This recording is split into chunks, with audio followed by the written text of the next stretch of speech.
The forest didn't welcome me that first night in 2005. It watched me, its pines clawing at the sky, its silence a predator's lure. My name is Hank Thompson, and I'd traded the clamor of Raleigh's office towers for a patch of untamed land by a murmuring stream in the Croatan National Forest.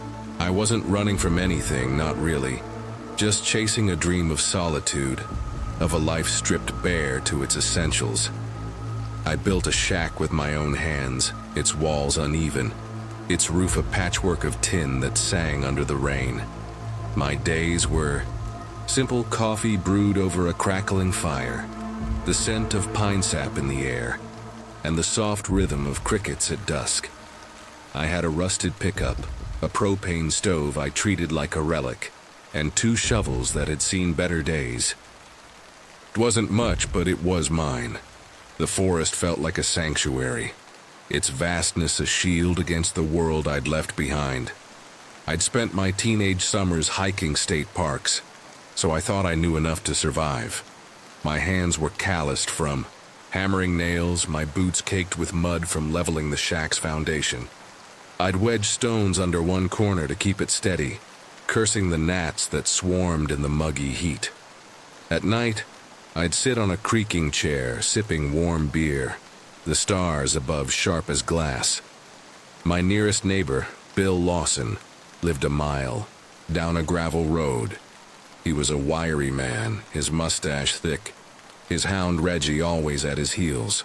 Bill had a kid's grin despite his 60 years, his eyes twinkling like he knew a secret joke. We'd trade stories about broken generators or laugh over his fishing wisdom. If the fish don't bite, don't blame them. Blame your sorry lure. His humor was a lifeline in the quiet. For the first month, life was peaceful, save for raccoons raiding my trash. I built a lockable bin to keep them out, their claw marks a minor irritation. But then, in mid-June, the forest's rhythm shifted. It started with a boot print by my water barrel, too large to be mine, pressed deep into the clay. I stared at, my pulse quickening, the air suddenly heavy. I told myself it was a hiker, but the Croatan's trails rarely drew wanderers this far. Days later, cigarette butts appeared at the edge of my clearing, short, crushed stubs I didn't recognize. I don't smoke. The discovery coiled unease in my gut like a snake stirring from sleep. I tried to stay rational, but the forest's silence felt different now. Less like a friend and more like a watcher. One afternoon I glimpsed a figure through the pines, 20 yards from my shack. He was tall, skeletal, his black hair slick, with grease, his skin pale as bone. He stood motionless, staring at me, his eyes hollow under the dappled light. I raised a hand, a hesitant wave, but he melted into the trees, leaving only the sway of branches. My heart thudded, the air thick, with questions. Was he lost, a drifter? The forest seemed to hold its breath, its shadows deeper than before. I shook it off, busying myself with chores, but the memory of his gaze lingered, cold as a blade against my spine. Weeks passed, and I forced the stranger from my mind. Bill stopped by one Sunday, his hound trailing behind, and dropped off catfish, fillets wrapped in wax paper. I asked if he'd seen anyone odd. He chuckled, his eyes crinkling. "Hank, you're the oddest thing out here." We laughed, but the humor felt brittle, the air between us taut. That evening I walked an old logging road, the sky burning copper, the air thick with the promise of night. I hoped to spot deer, my flashlight a weak beam against the gathering. Dark. A sour stench hit me, sharp and wrong like rot mixed with decay. I followed it, my boots sinking into the earth until I reached a ditch. My flashlight swept the ground, and there, sprawled on his back, was Bill Lawson. His shirt was torn, his chest a ruin of dried blood, his eyes staring blankly at the sky. I dropped to my knees, my hand trembling as I touched his neck, praying for a pulse. Nothing. The world tilted, my breath shallow, the forest pressing in like a living thing. Bill was gone, his laughter silenced, his hound nowhere in sight. I scanned the ditch, my flashlight shaking, and saw boot prints, deep, deliberate, the same size as those by my barrel. My mind raced, a storm of fear and grief. Should I run? Stay?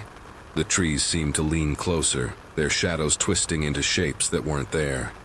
I backed away, tears burning, and hurried to my shack. I locked the door, my old hunting rifle heavy in my hands.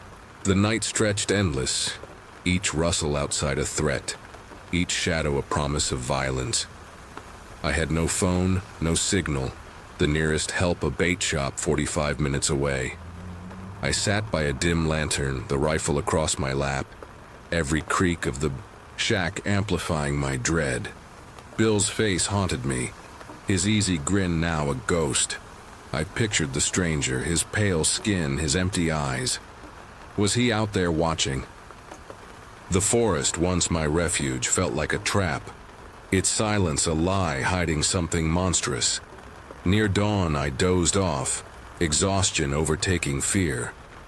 A rustle snapped me awake, my throat dry, my heart hammering. Through a gap in the boarded window, I saw him, the pale man standing a dozen yards away, a sack slung over his shoulder. The air grew heavy, the world slowing as I gripped the rifle. His eyes met mine, a glint of malice in their depths, and I knew he hadn't come to talk. I kicked the door open, rifle raised, and shouted, "Stop right there!" He spun, dropping the sack with a thud that echoed in my chest. I stepped closer, my voice steady despite the tremor in my hands. He mumbled something, his voice low, then lunged, a knife flashing in his hand. I stumbled back, the blade slicing the air, and fired. The shot tore through the night, the recoil jarring my shoulder. He yelped, clutching his arm, blood seeping through his fingers. His eyes widened, not with fear but with rage. For a moment, we were frozen, predator and prey, the forest holding its breath. Then he snarled, flung dirt at my face, and charged. I shielded my eyes, but his knife grazed my forearm, pain flaring hot and sharp. I fired again, the shot going wide, and he tackled me, his weight crushing the air from my lungs. We grappled in the dirt, his blade inches from my chest. I wedged the rifle between us, my arms burning, his face twisted with fury. His breath was sour, his eyes wild, a glimpse into a mind unhinged. My hand found a piece of firewood by the door. I swung, the wood cracking against his jaw. He faltered, the knife slipping from his grip. I kicked him off, gasping, and grabbed the blade, pointing it at him. He staggered to his feet, blood dripping, and fled into the trees, his silhouette swallowed by the dark. I stood trembling, the pain in my arm pulsing with each heartbeat. The sack lay abandoned, its stench overwhelming. I nudged it open with my boot, dread pooling in my stomach. Inside was Reggie, Bill's hound, his body broken, his fur matted with blood. Grief and rage surged, a bitter tide that threatened to drown me. Bill and Reggie gone, their warmth erased by a stranger's cruelty. I wrapped the dog's remains, my hands shaking, and drove to the bait shop, the rifle beside me, the road blurring through tears. The sheriff arrived, their questions endless, their faces grim. They found Bill's body, roped off my shack, and searched the forest. Footprints led to a hidden campsite, but the stranger was gone. A month later, they caught a man matching his description near abandoned cabins, a killer who'd claimed another life. I left the shack behind, its walls no longer a home but a reminder of loss. Sometimes I hear Bill's laugh in the wind, see Reggie's shadow in the dusk. The forest taught me that solitude isn't safety, that evil can find you even in the quietest places. And once you've seen it, you can't unsee it. My name is Richard Barnett, And this is the story of how the quiet of Caddo Lake turned into a nightmare that clawed at my soul. Back in 2007, I was 32, a welder who'd walked away from the screeching grind of Dallas to chase a dream of solitude. I thought I could outrun the world, build a life where the only noise was the whisper of cypress trees and the lap of lake water against the shore. The city had worn me down. Endless shifts, a boss with a temper like a buzzsaw, the constant hum of traffic that never let me sleep. So I bought a scrap of land by the lake, a place where the horizon stretched wide and the stars burned bright, enough to make you forget your troubles. My cabin was a patchwork of scavenged wood and stubborn hope, its roof leaking with every storm, its floor creaking under my boots. But it was mine, and for a while, it felt like freedom. Those first months were a strange kind of paradise. I'd wake to the soft glow of dawn spilling across the water, the air thick with the scent of damp earth and pine. I'd brew coffee on a propane stove, the kind that hissed like it held a grudge, and sit on my porch, watching mist curl over the lake like a dream half remembered. Life was simple. Fish for dinner, patch the cabin, laugh at my own clumsiness. When I tripped over roots or burned my beans, if the roof leaked, I'd call it a free bath, chuckling as I mopped up. The townsfolk thought I was odd, a city boy gone feral, but they'd grin when I traded them fresh catfish for a sack of flour. I didn't need much, just the lake, the trees, and the quiet that wrapped around me like an old friend. But even in that quiet, something was watching. You ever feel it? That itch at the back of your neck like the world's holding its breath? It started with a red pickup truck, its engine growling through the dusk. I'd see it creeping along the dirt, roads that snaked through the cypress groves, headlights flickering like predator eyes. One evening, as the sky bruised purple, it parked just beyond my property, half hidden by a stand of trees. I stood on my porch, coffee gone cold in my hands, watching the driver step out. He was tall, wiry, his shaved head glinting under the fading light, a leather jacket too clean for these muddy trails draped over his shoulders. His face, sharp jaw, hollow cheeks, looked like it was carved from hunger. I raised a hand, a neighborly gesture, but he just stared, his eyes locking onto mine before he melted into the shadows. My stomach twisted, a warning I couldn't name. The next morning I found tire tracks cutting through the mud behind my cabin, deep and deliberate, leading into a tangle of brush. They weren't mine. They weren't anyone's I knew. Curiosity pulled me along the trail, my boots sinking into the soft earth, the air heavy with the smell of decay. I told myself it was nothing. Maybe kids dumping trash, maybe a hunter's mistake. But the tracks led to a clearing, and there, half hidden under a pile of leaves, was a shallow pit. The stench hit me first, sour and metallic, like something had died and been left to rot. I knelt, my hands trembling, and brushed the dirt away. That's when I saw him, a man, older, his shirt soaked red, his eyes staring blankly at the sky. My breath caught, my heart slamming against my ribs. I stumbled back, the world tilting, the cypress trees looming like silent witnesses to a crime I wasn't meant to find. I ran home, my mind racing. Who was he? Why here? The red truck burned in my thoughts, that man's cold stare haunting me. I tried to call the sheriff, but my cell phone was useless out here. The signal as faint as a ghost. It took 5 tries, pacing in the mud, before I got through. The dispatcher's voice was calm, promising a deputy would come, but I knew it'd be hours. I locked the cabin door, my hands shaking as I gripped a kitchen knife, its blade dull, but better than nothing. That night I sat in the dark, every rustle outside sounding like footsteps. The lake, once my refuge, felt like a trap. its waters hiding secrets I couldn't bear to know. At dusk, the red truck returned. Its headlights cut through the gloom, pinning my cabin like a spotlight. I peered through the shutters, my pulse a roar in my ears. The driver stepped out, his silhouette sharp against the fading light, a cigarette glowing like a demon's eye. He stood there motionless as if he knew I was watching. You ever feel like prey, like something's already decided you're next? I held my breath, my fingers tightening on the knife, praying he'd leave. After what felt like forever, the truck's engine roared, and he vanished into the night. I exhaled, my knees weak, but sleep was impossible. The lake's quiet had turned sinister, every ripple a whisper of danger. The next morning I waited for the deputy, but no one came. The world felt too big, too empty, and I was alone in it. I couldn't stay still, couldn't pretend that Body wasn't out there. So I grabbed a flashlight and headed back to the clearing, half hoping I'd imagined it. The pit was still there, the smell worse now, the man's face etched in my mind.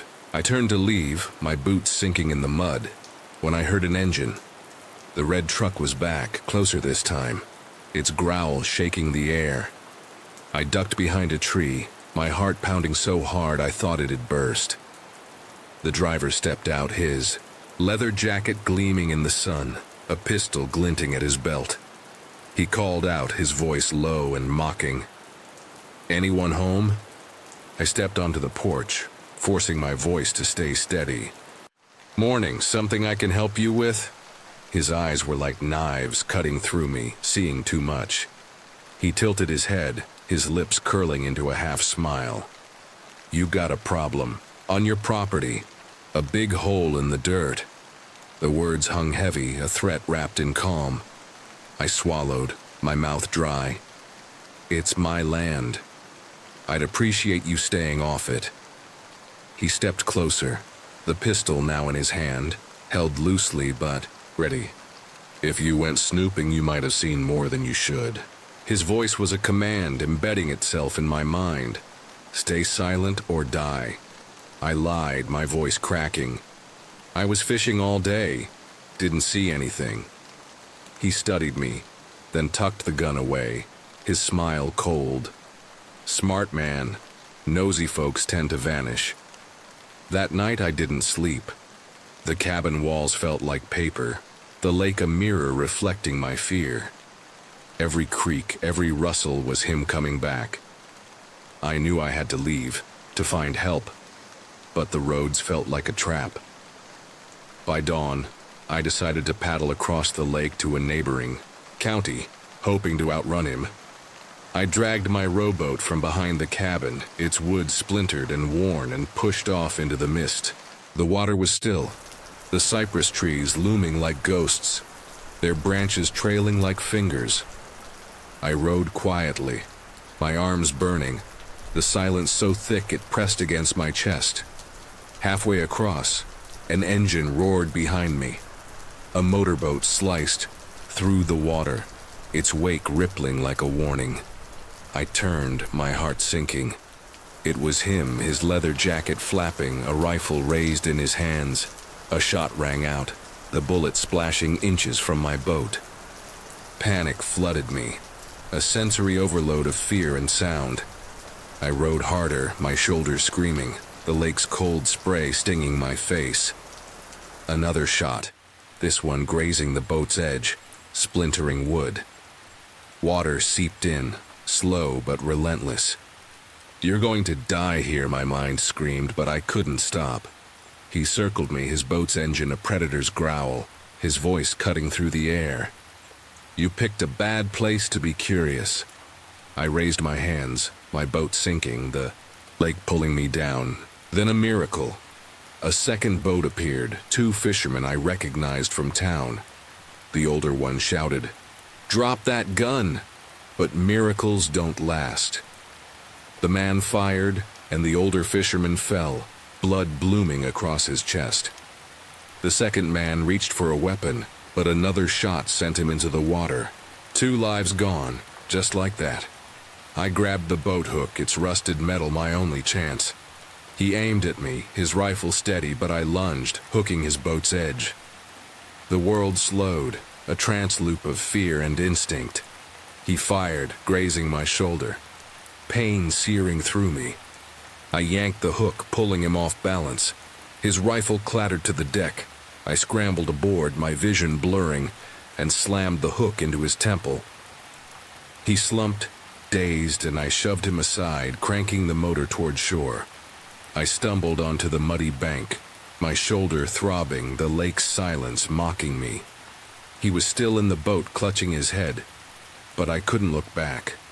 I ran, branches tearing at my skin, until I reached a road. A driver stopped, his eyes wide at my bloodied state, and called the sheriff. The deputies found the fishermen's bodies, my sinking rowboat, but the killer was gone. They searched for weeks, but he'd vanished, a ghost in the cypress shadows. I left the cabin soon after, the lake's beauty tainted, its quiet a lie. I still see that red truck in my dreams, its headlights hunting me. Living off the grid taught me one thing: solitude isn't safety. Sometimes the worst monsters wear human faces, and they're closer than you think. Dawn broke over Tonopah's desert in 1998, painting the cracked earth gold. I, Craig Mulligan, stood outside my makeshift cabin, the air heavy with heat. But how could I know that darkness was already creeping closer, wearing the face of a man? With a scar, I'd never been one for crowds. Growing up in Kentucky, squeezed between 4 siblings, I dreamed of a place where silence was my only companion. At 25, I sold my beat-up truck, bought a cheap plot in Tonopah, Nevada, and built a cabin from salvaged wood and scrap metal. It wasn't much, just a shelter against the desert's fury. But every morning, as I brewed coffee on a kerosene stove staring at the endless horizon, I felt like a king in a kingdom of solitude. My days were a quiet rhythm. I tended a stubborn garden where tomatoes fought the sun. I fixed my old generator when it groaned like a dying beast. Sometimes I'd wander the desert, scavenging junkyards for treasures, imagining a life free from the world's noise. My only regular company was Leonard, a wiry rancher 3 miles east. His dry humor and homemade chili warmed my solitary existence. We'd check in via radio, a simple ritual that tethered me to humanity. But have you ever wondered if peace is just a fragile veil, hiding horrors waiting to strike? That spring, a strange wind stirred the desert.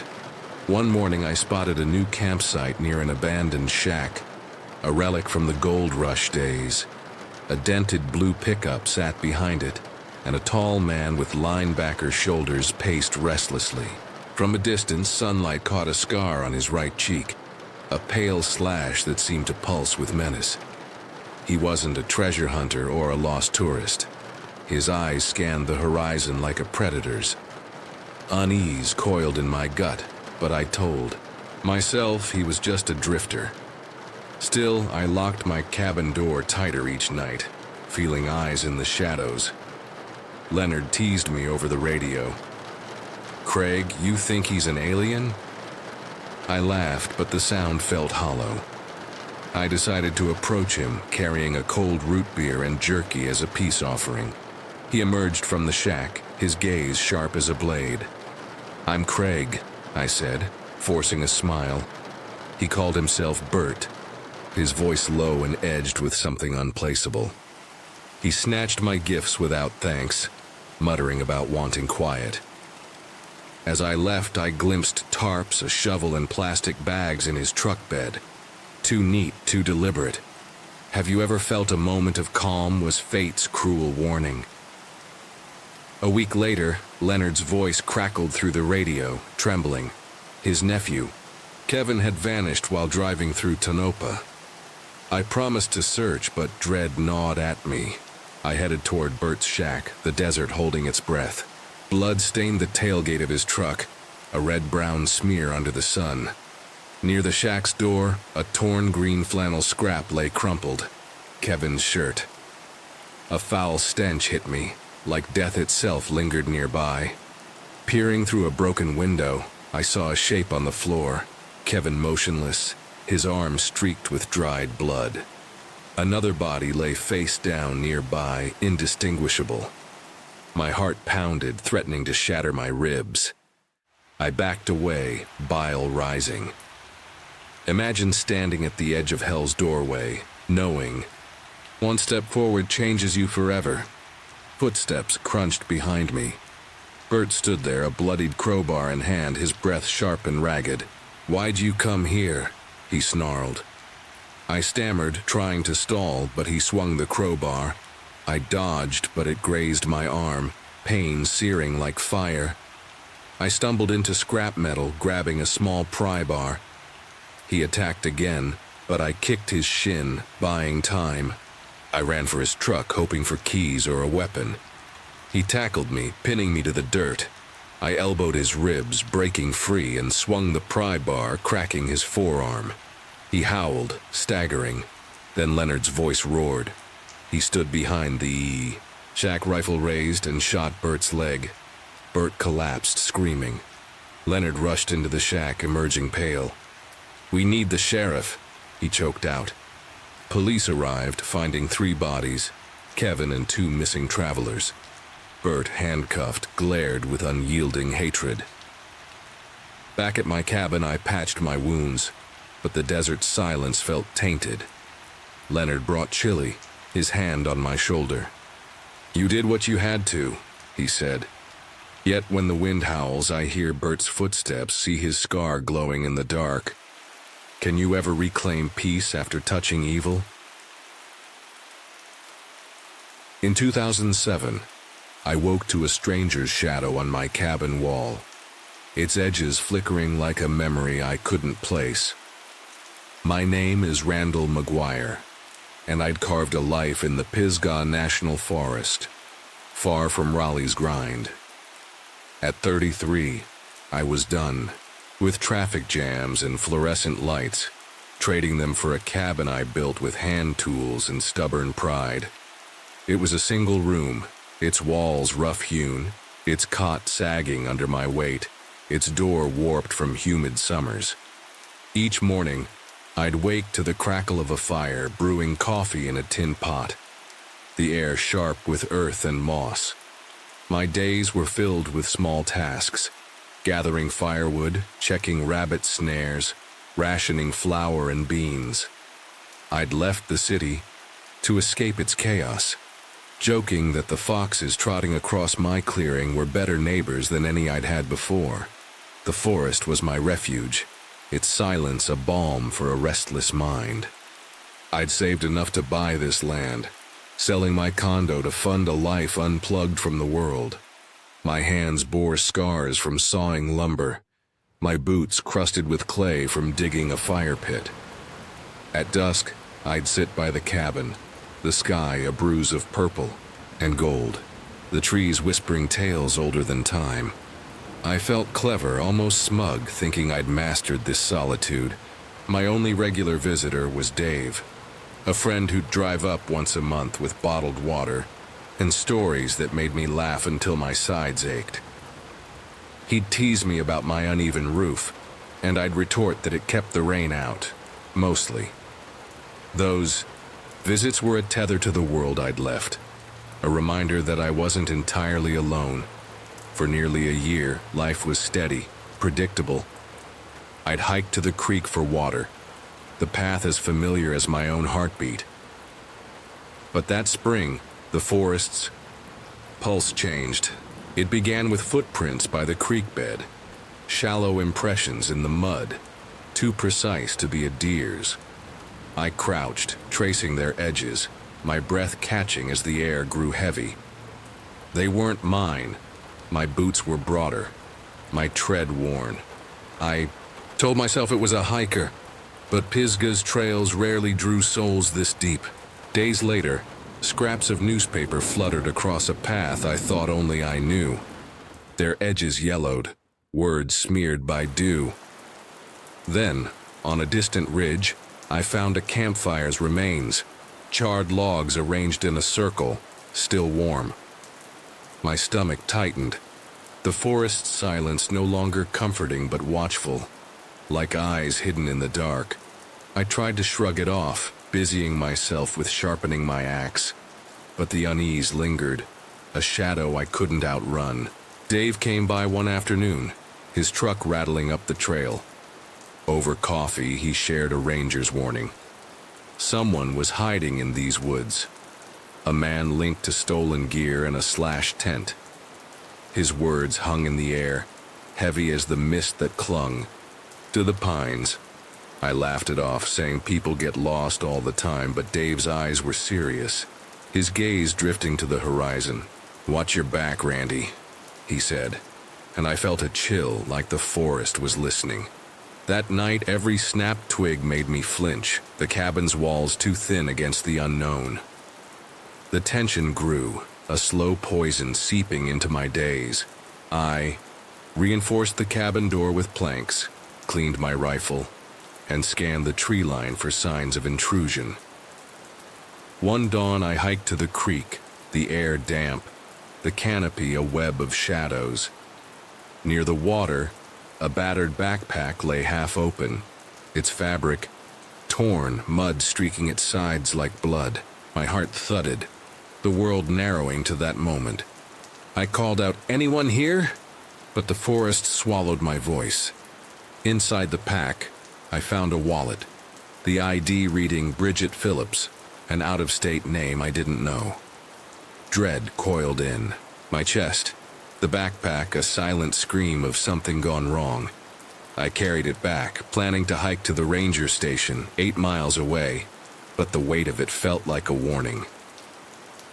That afternoon, footsteps crunched near my clearing. I peered through the window, my pulse racing, and saw a man step into view.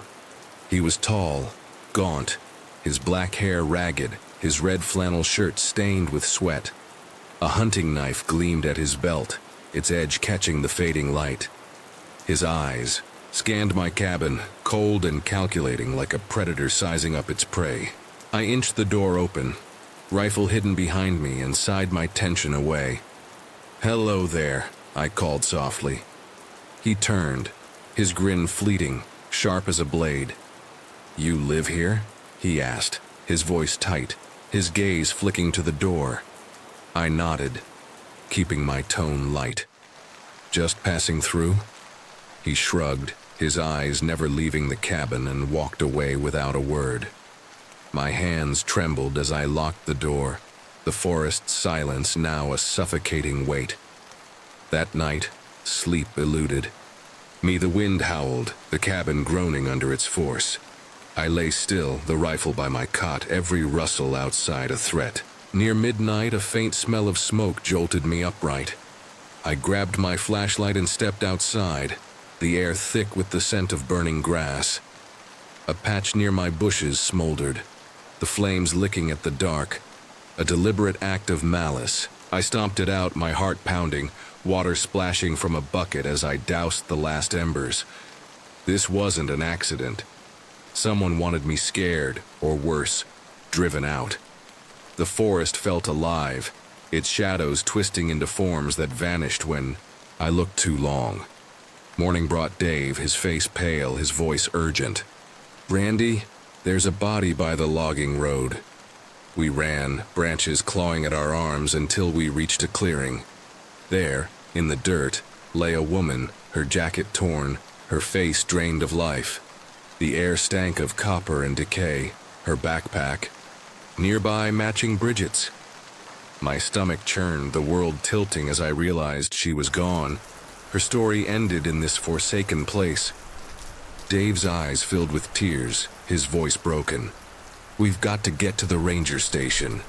We jogged toward the trail, the forest darker, every rustle a warning.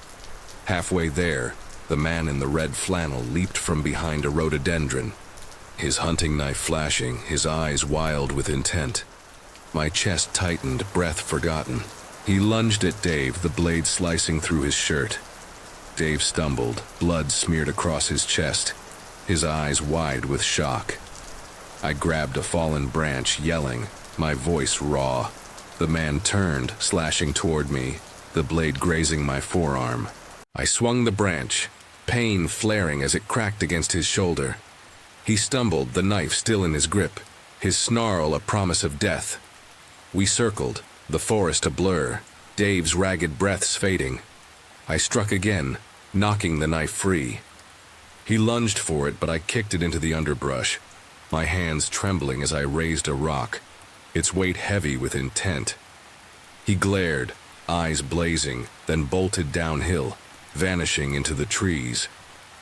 I dropped to my knees beside Dave, pressing my hands to his wound, blood warm against my skin.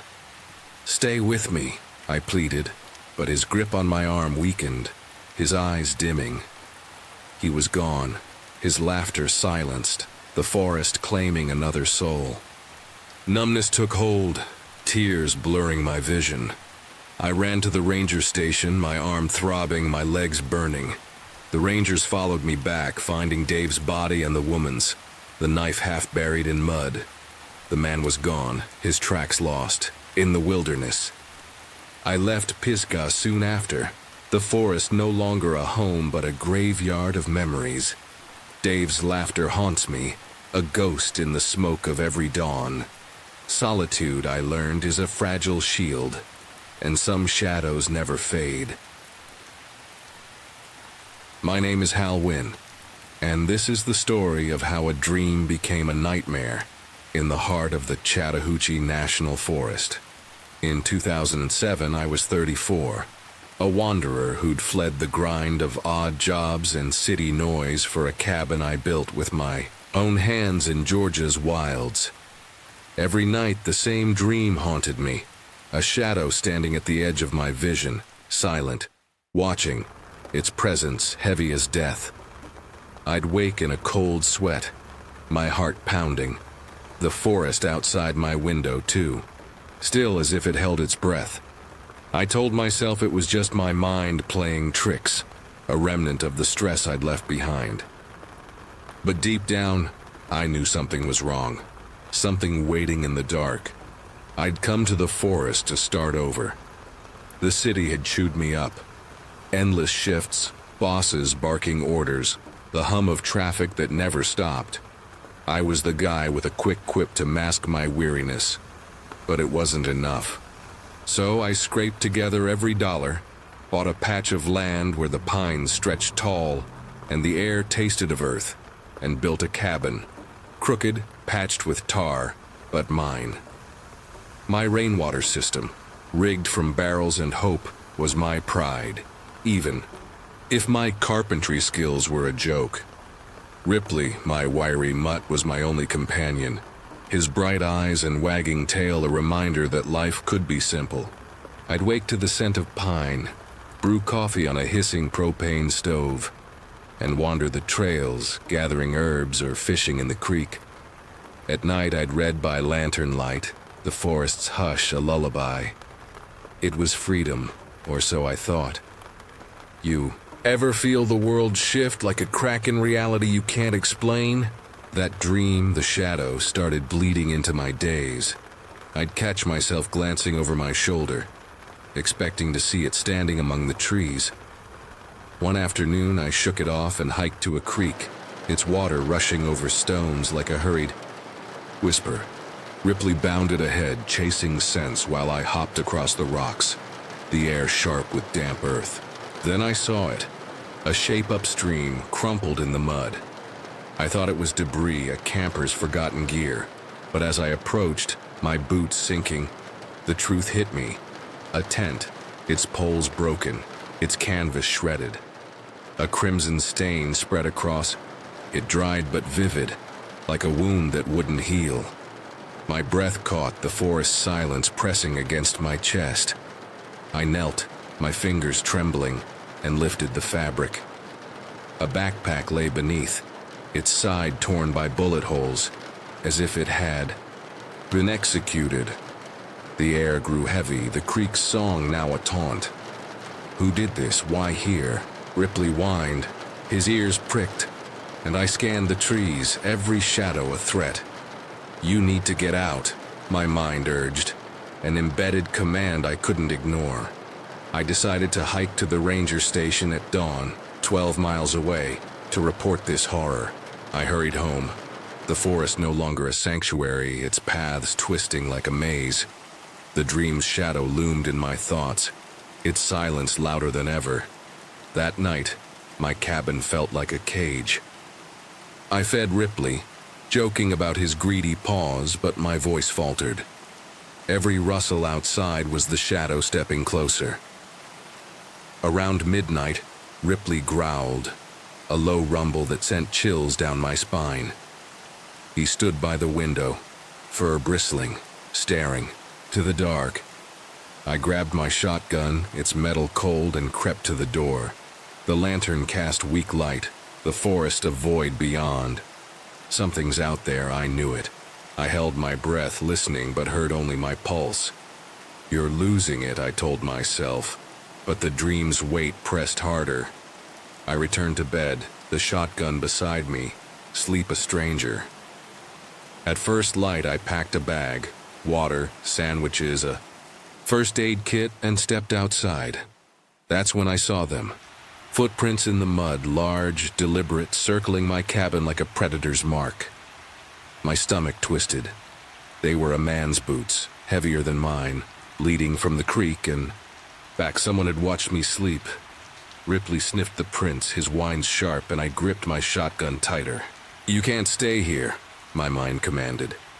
I followed the trail briefly, the forest's hush now a threat, and reached the creek. The torn tent was there, its bloodstain darker, but a new horror waited across the water. A man slumped against a rock, his plaid shirt soaked red, his chest torn open. He was in his 40s, his beard gray, his eyes fixed on nothing. The smell of death stung my nose, and I gagged, my knees weak. You ever face a truth so raw it burns? Bullet casings glinted near the body, their brass catching the light. This was no accident. I backed away, my shotgun raised, every tree a hiding place. I checked the man's pockets, finding a wallet with an ID I barely registered. His death was a warning, and I was next. A rustle snapped me around, my heart slamming. A man emerged, tall, shaved head, his black jacket muddy, a rifle over his shoulder. His eyes were cold, his voice a slow menace. That's not your concern. My mouth went dry, my body frozen. He raised his rifle, the barrel a promise of death.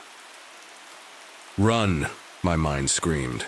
He fired, the bullet grazing my ear, splintering a tree.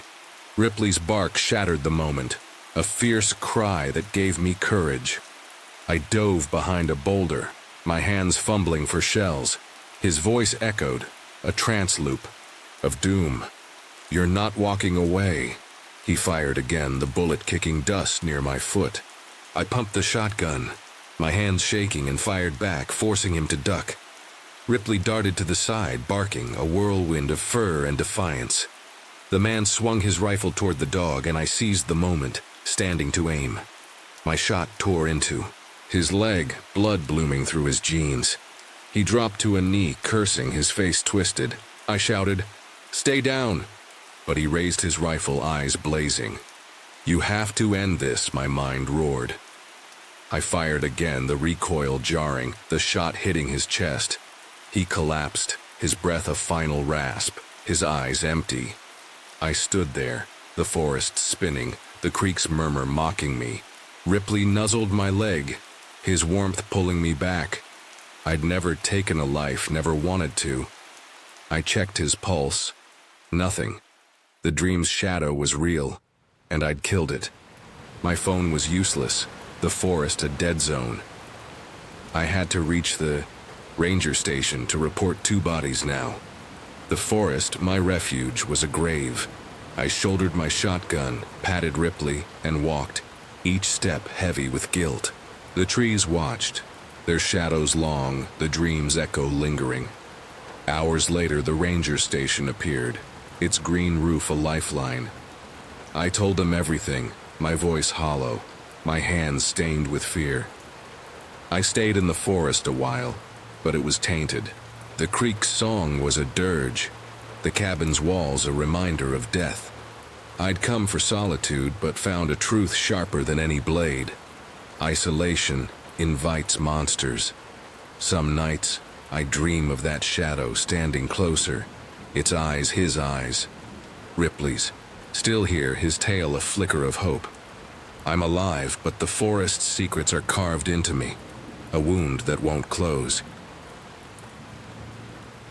The pine barrens exhaled a damp chill under the 2004 moonlight, its towering pines casting jagged shadows across my cabin's roof. I, Glenn Farnsworth, stood on the porch, coffee mug in hand, unaware that a man with a scarred face was already threading through the trees, his knife a silent promise of death. I never belonged in cities. New York's chaos, blaring horns, suffocating crowds, and endless rent demands felt like a cage tightening around my chest. At 35, I traded it all for a patch of land in New Jersey's Pine Barrens, where I built a cabin from scavenged wood and tin. Solar panels fed my lights, a hand-dug well gave me water, and the forest's silence became my sanctuary. Nights were for tinkering with old engines, their mechanical hum a lullaby against the vast quiet. Mornings I'd brew coffee on a propane stove, watching dawn paint the pines gold, feeling a freedom that tasted like earth and pine sap. Life here was a deliberate dance. I tended a garden behind the cabin, coaxing carrots and potatoes from sandy soil under the relentless sun. I split wood, the axe's weight grounding me, and wandered trails that wound past ancient cranberry bogs, their surfaces shimmering like forgotten mirrors. The barrens were alive. Deer rustled through underbrush, foxes darted in twilight, and the marsh's briny scent clung to my clothes. My only regular company was Lenny, a retired trucker with sideburns like steel wool and a laugh that echoed through the trees. We'd meet under a gnarled oak, sharing warm beers and stories. Lenny once told me of a night in his youth camping here, when he heard footsteps circling his tent. Too heavy for a man, too deliberate for a beast. "This forest keeps secrets, Glenn," he said, his eyes glinting with a mix of humor and unease. Art, the land caretaker, was another familiar face. A wiry man in his 60s who'd checked the preserve, regaling me with tales of lost hikers and strange lights in the bogs. Have you ever felt the quiet was a lie, masking something, waiting to strike? For months, the barrens were my haven. I'd lose hours tweaking a generator, the smell of oil and metal grounding me. I'd walk to abandoned shacks, their decayed frames whispering of lives long gone. The pines stood like sentinels, their needles carpeting the earth, and the marshes, damp breath filled my lungs. But that summer, a shadow crept in. One morning, I found tire tracks on a hidden trail a quarter-mile from my cabin. Deep, wide treads, unlike my pickups or Lenny's battered truck. Art's Jeep left narrower marks. These tracks felt purposeful, as if something heavy had rolled through with intent. Curiosity pulled me along the trail, thorns snagging my jacket, until I reached a clearing. An RV sat there, rusted and still, its tinted windows like unblinking. I called out, my voice swallowed by the forest. No reply, but the air grew heavy as if the pines were warning me to turn back. I did, my pulse quickening, telling myself it was just a squatter. But the barrens didn't welcome strangers. Days later, I saw him. He stood at the edge of my property, tall and lean, a camouflage jacket draped over his frame like a shroud. A scar sliced from his right eye to his jaw, pale and jagged, catching the sunlight. His gaze fixed on my cabin, unyielding like a predator sizing up its prey. I raised a hand, forcing a smile, but my heart thudded. He didn't move, didn't blink, then turned and vanished into the pines. I stood frozen, my coffee cold in my hand. Maybe too much solitude was making me jumpy. I met Lenny that afternoon mentioning the man. Lenny's face tightened. He'd seen men in camo at dusk, carrying long duffel bags, ignoring his wave. "Didn't feel human," he said, his voice low. That night I locked my doors, the forest's silence pressing against the windows. Ever hear the wind and wonder if it's carrying a killer's breath? The unease grew, a weight in my chest. I visited Art's trailer, a few miles away by a winding creek. The door hung off its hinges, the interior a chaos of scattered papers and broken dishes. A smear of blood, dark and congealed, marred the kitchen counter. Art was gone, his absence a scream in the stillness. My hands trembled as I dialed. The sheriff from a weak signal spot, but they promised only to send someone soon. Drove back, the road's loneliness clawing at me. The forest, once my refuge, felt like a trap. That night Lenny arrived, his face pale as ash.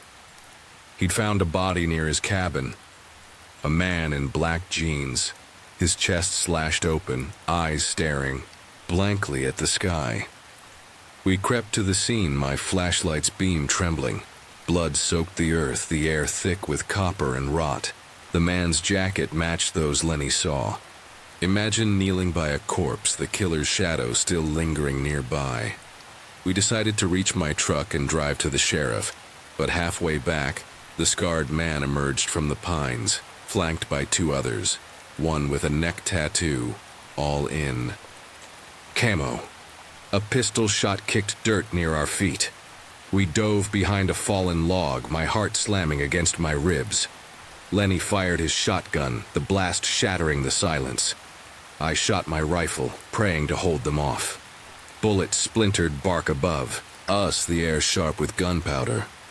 We crawled, branches tearing at my face, and reached my cabin, barricading the door with a heavy table. Their flashlights circled outside, beams slicing through the dark like knives. The scarred man's voice boomed, demanding something we didn't have, something Art might have found. A window shattered, a blade plunged into Lenny's shoulder. He fell, blood pooling on the floor. I smashed the attacker's head with my rifle's butt, dragging Lenny to the bathroom. The scarred man charged, his knife slicing my arm, pain searing like fire. I drove the rifle's stock into his ribs, my hand shaking, and fired into his chest. He collapsed, blood spreading across the floor. The others fled, their footsteps fading into the night. We stumbled to my truck, driving through dawn's gray, light to the sheriff's station. Art was found dead in a ditch, his body cold. Lenny survived, his shoulder scarred. My arm bears the mark of that night, a reminder of the evil that wore a human face. After staring into darkness, can you ever unsee its eyes? On a blistering morning in 2006, a rusted knife lay half buried in the sand outside my trailer. Its blade etched with my name, Carter Reynolds. I was 30, a drifter who'd settled in the Chihuahuan desert near El Paso, Texas, chasing a life free from the grind of construction jobs. My trailer, dented and dust-caked, sat behind mesquite trees, its creaking frame my only home. I lived simply, fixing a generator, hauling water, brewing coffee that burned my tongue with the desert's grit. The vast horizon was my companion, its silence a shield against the world I'd left behind. A quiet I thought I could trust. The desert was my sanctuary, its solitude a mirror for my restless heart. I'd rigged a small solar panel for power, enough for a fan and a radio that crackled with static. My boots crunched on gravel as I hauled water jugs.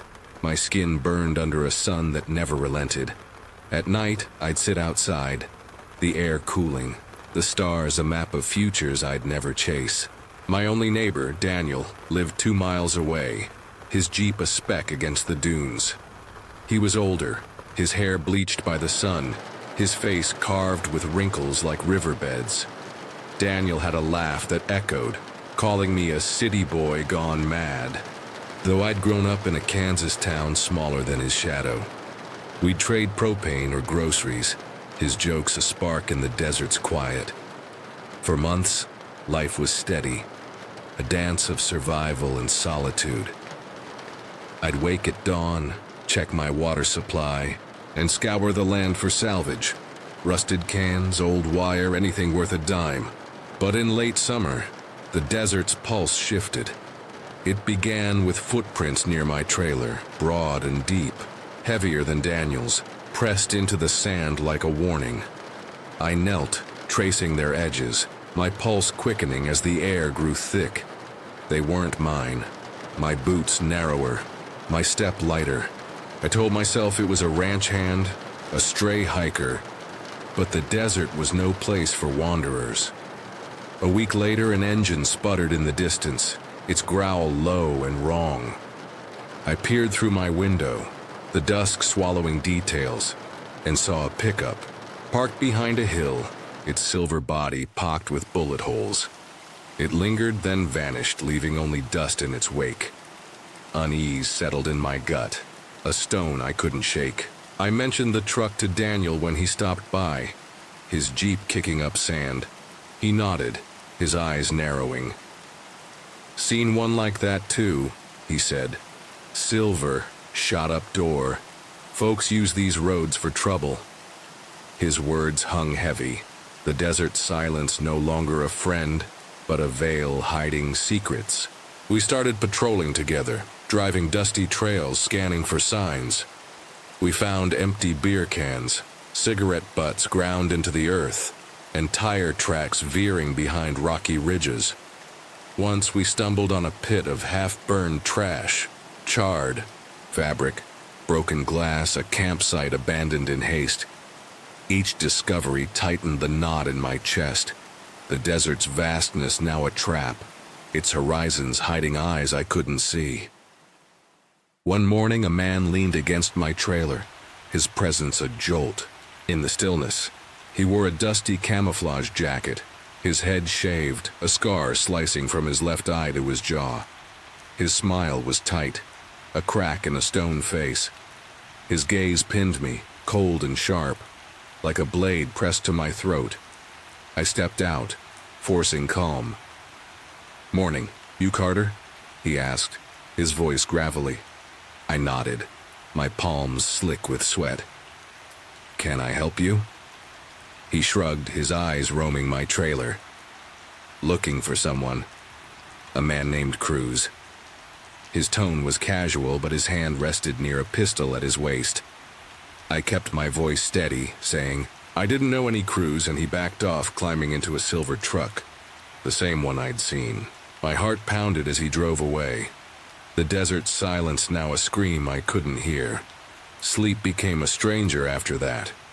I told Daniel about the man, his scar, his gun. "Sounds like trouble," Daniel said, rubbing his chin. "Stay sharp." We doubled our patrols. The desert's golden red sunsets no longer beautiful but ominous, each shadow a threat. Near a dry creek bed, we found a campsite, footprints everywhere, a metal crate half buried in the sand. Daniel pried it open, revealing pistols, rifles, a scope glinting in the light. My stomach churned, the weapons a promise of violence, the desert's quiet a lie. We left it untouched, but on our way back, we spotted the silver truck parked behind an outcrop. The scarred man was inside, his eyes meeting mine, a spark of recognition that froze my blood. 2 nights later, headlights flooded my trailer, ripping me from sleep. I scrambled up, half-dressed, grabbing my shotgun. Through the window I saw 2 figures, the scarred man and a younger one, a black bandana around his neck. They stood over a stranger crawling in the dirt, his leg bleeding, his face twisted in pain. The scarred man kicked him, his voice a snarl. "Where's Cruz? Where's the money?" The bandana man pressed a pistol to the stranger's temple. A shot shattered the night, the stranger collapsing, blood pooling in the sand. My heart stopped. the world narrowing to that moment, the desert silence broken by death. They saw me then, the scarred man's eyes locking onto mine. "He's watching," he barked, pointing. Fear seized me, my hands trembling as I shut. The door, the trailer's walls thin as paper. Rocks pelted my windows, one cracking the glass, another thudding against the door. I crawled to the back window, slipping into the night, the desert's darkness my only shield. The moon cast jagged shadows, the air thick with the scent of blood and dust. I hid in a dip in the ground, shotgun clutched tight, my pulse a drumbeat in my ears. The truck's engine roared, headlights sweeping the terrain, searching for me. Second vehicle approached, Daniel's Jeep, its lights dimming as he crept closer. I wanted to warn him, but the truck's headlights found him. "You want to join him?" the scarred man shouted, gunfire erupting. Daniel veered, tires spitting dust, but muzzle flashes lit the dark. I followed on foot, staying low, my legs shaking. I found Daniel's Jeep idling, its windshield shattered, his body slumped in the dirt, blood staining his shirt. His eyes stared blankly, his laugh gone forever. Grief and rage choked me, the desert a witness to my loss. I grabbed his radio, calling for help. A rancher's voice promising to alert the sheriff. I hid behind a boulder, shotgun ready, scanning the horizon. Hours later, police cruisers arrived, their lights cutting through the dawn. They found Daniel's body, the strangers near my trailer, and the silver truck abandoned in a gulch, bullet holes in its hood. The killers were gone, their tracks lost in the sand. I left that morning, driving Daniel's Jeep, tears burning as I passed his body loaded into a coroner's van. The desert, once my refuge, was now a graveyard, its beauty tainted by blood. I never returned, Daniel's dusty laugh a ghost in my dreams. The desert taught me that solitude invites shadows, and some debts are paid in lives. My grandfather's voice still echoes in my head, rough as the Colorado wind, teaching me to hold a rifle steady at 13. Jeremiah, the forest don't care if you're brave. It only cares if you see the shadows before they see you. We were crouched in the snow, tracking deer, his calloused hands guiding mine on the trigger. I didn't know then that shadows could have human eyes, cold and hungry, waiting to claim you.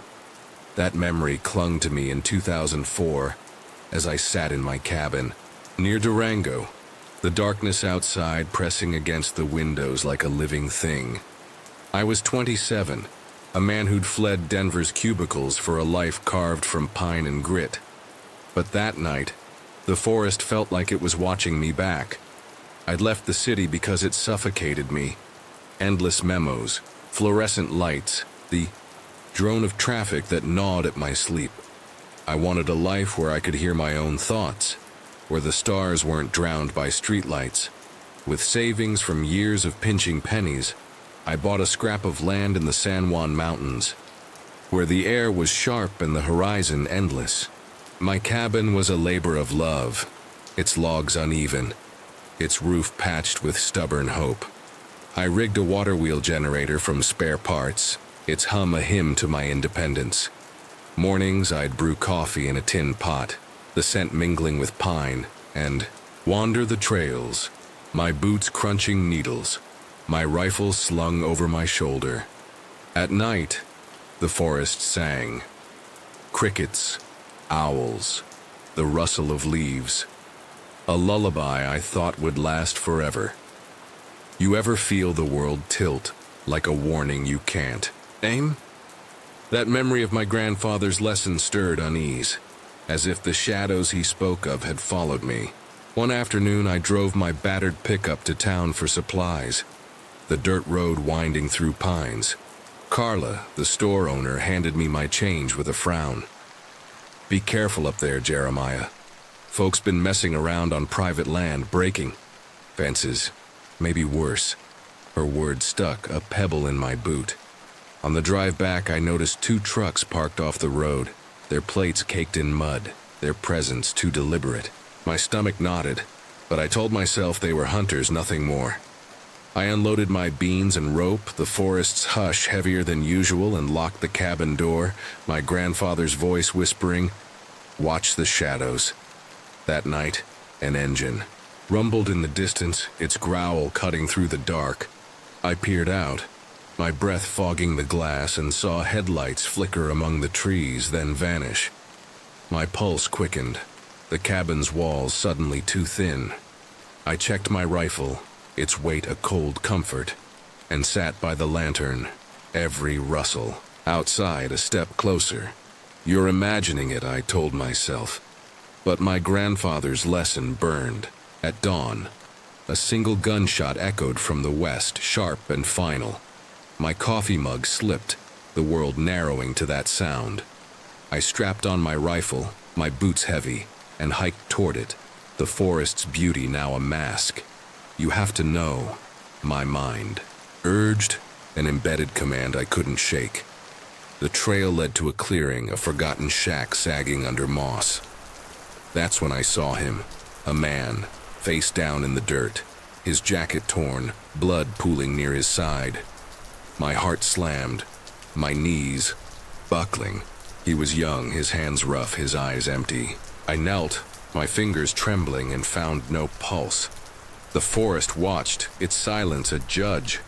Footprints heavier than his led behind the shack, their tread deep, deliberate. Someone did this, someone close. I gripped my rifle, my grandfather's, voice loud. "See the shadows." A rustle snapped me around, my barrel raised. 2 men stepped out, tall, one with a shaved head and a shotgun, the other in a greasy cap, a knife at his belt. Their eyes were cold, the shaved head's voice a low, "Goldie, you're trespassing." My mouth went dry, my body lead. The shotgun man tightened his grip, his knuckles white. "Run!" my mind screamed. I shouted, "Let's not do anything stupid," my voice thin, a plea more than a threat. The knife man circled, his blade glinting, a sensory overload of fear and steel. Without warning, the shotgun roared, dirt exploding near my boots. I fired wildly, the shot missing, and dove behind a log, my pulse a drumbeat. The knife man charged, his blade slicing the air. I swung my rifle's butt, catching his shoulder, but he kept coming, his eyes wild. My grandfather's lesson was a trance loop. See the shadows, fight the shadows. I fired again, the bullet tearing into his leg. He screamed, collapsing, blood seeping into the earth. The shotgun man advanced, his steps snapping twigs, his barrel aimed. I rose, my hands shaking, and fired, the bullet striking his chest. He fell, a long exhale escaping, his eyes locked on mine. I stood frozen, the forest spinning, the shack's shadows swallowing me. I'd never killed, never wanted to, but they'd left me no choice. The knife man moaned, his face twisted, but his eyes promised murder. I kicked his shotgun away, my breath ragged, and fumbled for my phone. Useless. No signal. "You need to get help," my mind commanded. The radio was back at the cabin, my only hope. I ran, the forest a blur, every branch a claw, my grandfather's voice fading. The cabin loomed, its door ajar, as if the shadows had entered. I grabbed the radio, my voice shaking as I called the dispatcher. Shots fired, 1 dead, 1 wounded, another victim at the scene. They told me to wait, but waiting felt like death. I sat, my rifle across my lap, the forest's hush a mockery. Hours later, deputies arrived, their lights cutting the noon sun. They found the bodies, the man by the shack, the one I'd shot, the other bleeding and cursing. I told them everything, my words hollow, my hands stained with fear. The forest, my sanctuary, was a crime scene, its pines witnesses to a truth I couldn't unsee. I left the cabin soon after, its logs no longer home. The mountain's beauty was tainted, their shadows too deep. I'd come for freedom but found a lesson sharper than my grandfather's. Solitude invites danger. Some nights I see those men, their eyes glaring through the dark. I sold the cabin, moved on, but the forest's weight clings to me. I'm alive, but the shadows still watch. And I'll never forget how close they came. The Penobscot River flowed dark and silent under a 2004 sky, its waters whispering secrets of the Maine wilderness. I, Curtis Allen, stood on its bank, fishing rod in hand, unaware that a killer's shadow was already creeping closer, his blade stained with blood. Cities had broken me. Boston's noise, screeching traffic, cramped apartments, and a boss who barked orders left me hollow. At 32, I fled to Millennicket's outskirts, buying a patch of land near the Penobscot. My cabin, a patchwork of logs and tin, stood without electricity, warmed by a wood stove. I lived simply, chopping firewood, fishing for trout, and perfecting my cornbread recipe, though I burned more loaves than I'd admit. Each morning I'd step outside, the forest's crisp air filling my lungs, the river's murmur a balm for my soul. This was freedom, raw and unpolished, far from the world's clamor. Life in the wilderness had its own pulse. I'd haul water from the river, my boots sinking into mud, and spend evenings tinkering with old truck engines, their oil and metal scent grounding me. The forest stretched endlessly, its pines and birches a fortress of solitude. I'd visit town monthly, my battered pickup rattling with sacks of flour and bacon. Locals knew me as the tall, broad-shouldered man with a grin, always ready with a joke about my latest cornbread disaster. Joel, a part-time mechanic and volunteer rescuer, was my closest friend. We'd share coffee at his garage, swapping stories of broken carburetors and river fish. Once, Joel told me of a search mission where he found a hiker's pack, abandoned, with claw marks too large for any bear. "This land hides things, Curtis," he said, his eyes distant. "Have you ever felt the quiet was a veil, hiding something ready to tear through?" For months the river was my sanctuary. I'd cast my line at dawn, watching mist rise from the water, the forest alive with birdsong. I'd stack firewood, each, swing of the axe a meditation, and read by lantern light, the cabin's walls creaking in the wind. But one cold afternoon, the peace shattered. I stood by the river, the sun half hidden behind clouds, when I saw a greenish jacket floating across the current, snagged on a branch. At first, I thought a hiker had lost it, but the fabric moved oddly, heavy with purpose. Curiosity pulled me closer, my boots sloshing through mud. Then I saw it, an arm stiff and pale beneath the surface. My breath caught, my heart pounding like a drum. A body lay face down, pinned against a log, silver hair tangled with leaves. The man, maybe, in his 50s, had a deep cut across his neck. Too clean for an accident, too precise for a beast. Nausea churned my stomach. I'd never seen death so raw, so close. Ever stand before a corpse and feel the world tilt beneath you? I backed away, the river's chill seeping into my bones. This wasn't a slip or a fall. This was murder. I stumbled to my cabin, hands trembling, and radioed Joel. His voice crackled through, steady but tense, promising to call the sheriff. I sat in a wooden chair, staring at my half-built bookshelf, its unfinished planks mocking my shattered calm. 2 hours dragged, the forest silence heavier than ever. I kept seeing that cut, the blood mixing with the river's flow. Near sunset, a figure approached my path. I expected a deputy, but it was a stranger, maybe 30, unkempt beard, shoulders hunched, in a stained hoodie and jeans. His eyes flicked to my hands, sizing me up. "Hey, buddy, you lost?" I called, my voice tighter than I meant. He didn't answer, just stared, his left hand hidden in his pocket. The hoodie's torn edge showed a dark stain. Blood, I realized. My pulse spiking. What do you do when a stranger's gaze feels like a predator's? He cleared his throat, asking if I was alone. Alarm bells screamed in my head. His hunting knife, strapped to his belt, gleamed with a fresh wipe, but a smudge of blood lingered near the hilt. I forced a smile, my mind racing. Just me. Need help? He grinned, a crooked twist that didn't reach his eyes. He stepped closer, his boots crunching gravel. My shotgun leaned in the cabin's corner, too far to reach.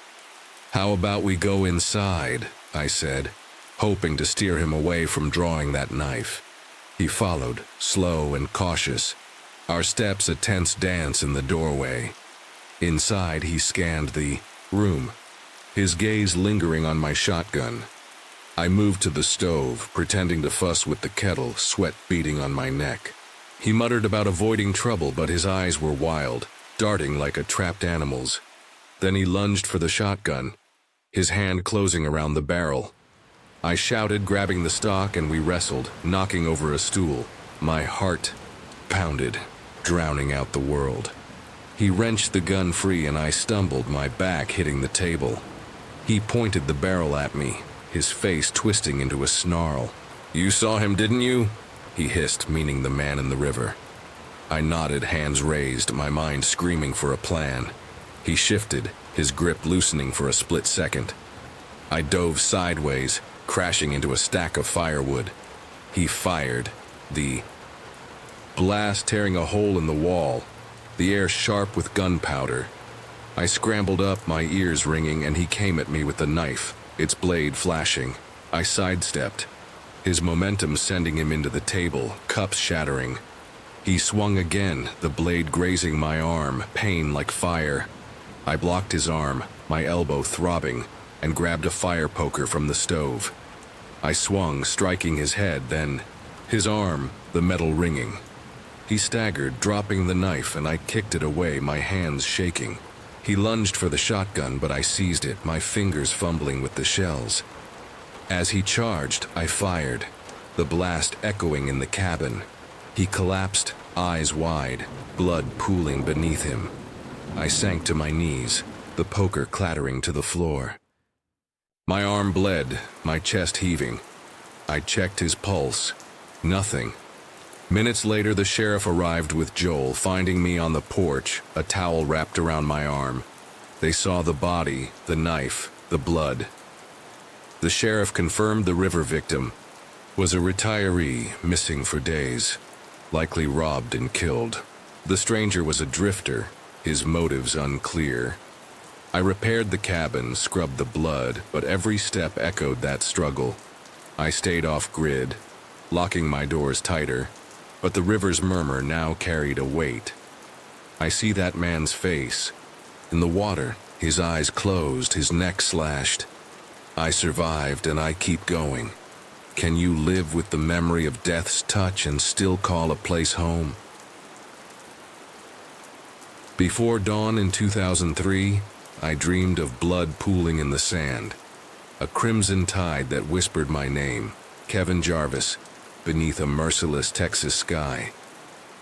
I woke sweating in my camper, parked on a lonely stretch near Big Bend National Park, the Chihuahuan desert's heat already clawing at the walls. At 30, I'd fled a messy divorce and a dead-end job fixing cars, trading them for a life stripped to its bones. My camper was a battered shell, its shower a rusted stall, its solar array barely powering a fan. I lived for the quiet, brewing coffee on a camp stove, repairing leaks and laughing at scorpions that dared cross my path. The desert's vastness was my refuge, its silence a promise I thought would hold. This was my world, a place where I could breathe without the weight of my past. My hands were rough from wrenching bolts, my boots dusted with sand that never washed out. Each morning I'd step outside, the air sharp with creosote, the horizon a line of fire under a rising sun. I'd joke to myself about my $1,000,000 view, earned through sweat and solitude. My neighbors were few. Maria, an older woman, camped miles away, who wrote about desert plants and walked with her dog, Pinto, and Cruz, a quiet ranch hand who drifted through, his smile hiding stories he never told. Maria's evening visits were a ritual, her laughter bright against the dusk, Pinto scampering at her heels. Cruz was rarer, but his presence was steady, like the rocks that dotted the dunes. For months, life was simple, a rhythm of survival and small joys. I'd fix my camper's frame, check water reserves, and trade stories with Maria about coyotes howling at sundown. But in early fall, the desert's pulse faltered. It began with tire tracks near my campsite, deep ruts carved in the sand, too, heavy for Maria's footprints or Cruz's pickup. I crouched studying them, my heart quickening as the air grew heavy. They weren't mine, my truck's tires worn and narrow. I told myself it was a lost traveler, but the desert's backroads were no place for tourists. The tracks turned away, fading into the dunes, but their presence lingered, a crack in my sanctuary's foundation. Unease crept in, a shadow I couldn't shake. Maria didn't show up that evening, her absence a void in the dusk.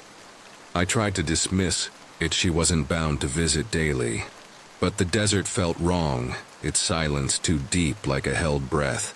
I decided to hike to her camper at dawn, the heat already fierce as I set out. The sand burned through my boots, the air thick with dust.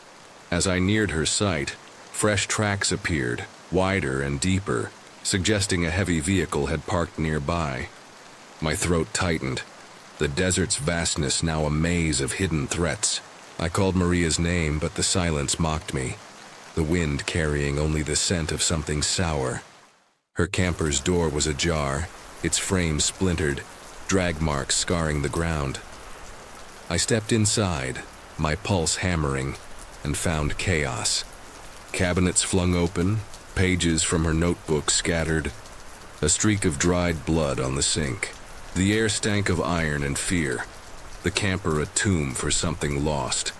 I backed out, my breath shallow, and circled the site, calling for Maria, for Pinto, for anyone. 20 yards behind, I found her, sprawled on her back, eyes open but lifeless, her body bearing marks of a brutal attack. My knees buckled, the world tilting, the desert's heat a weight on my chest. I knelt, checking for a pulse, knowing it was futile, my hands trembling as I muttered a prayer. Maria was gone, her spirit snuffed out, the desert a silent witness. To her end, fear surged, a tide that threatened to drown me. Whoever did this could be near, their shadow lurking in the dunes. I ran back to my camper, locking every latch, my old revolver shaking in my hands. Guilt gnawed at me. Had I checked sooner? Could I have saved her? The desert's silence was no longer a friend, but a liar, hiding horrors I couldn't face alone.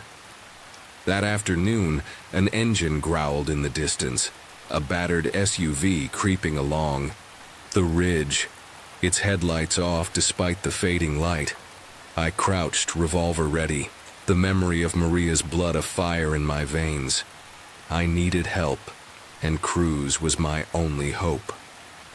I trekked to his ranch house 2 miles away, the desert cooling into an eerie hush. My boots sank in the sand, each step a battle against fear. Cruz's lantern glowed faintly, a beacon in the dusk. I knocked, and he answered, shotgun in hand, his face hardening as I spilled the story. We barricaded his windows. The lantern dimmed the desert silence, a predator circling us. Cruz grabbed shells, his voice steady but eyes sharp with worry. We planned to return to Maria's at dawn, to bury her, to search for clues, to find Pinto. Sleep was impossible, the night heavy with the weight of what we'd lost. At sunrise, we walked back, guns ready, the desert's heat a punishment. Fresh, footprints marred Maria's sight. Someone else had been there. An SUV was parked behind a hill, its presence a blade in my gut. Cruz signaled to stay low, his eyes scanning the dunes.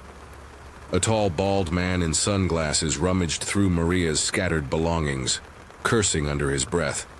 His broad shoulders and thick neck spoke of strength, his movements deliberate. He dragged a duffel bag, its contents clinking ominously. We ducked behind rocks, my hands shaking, the desert a witness to a truth we couldn't ignore. The man spotted us, his shout cutting the air, followed by a shot that kicked up dust. We flattened ourselves, my heart pounding like a drum. Cruz fired back, the blast ripping the silence. The man grunted, clutching his side, but kept his gun raised. I shouted, "You murdered our friend!" my voice cracking.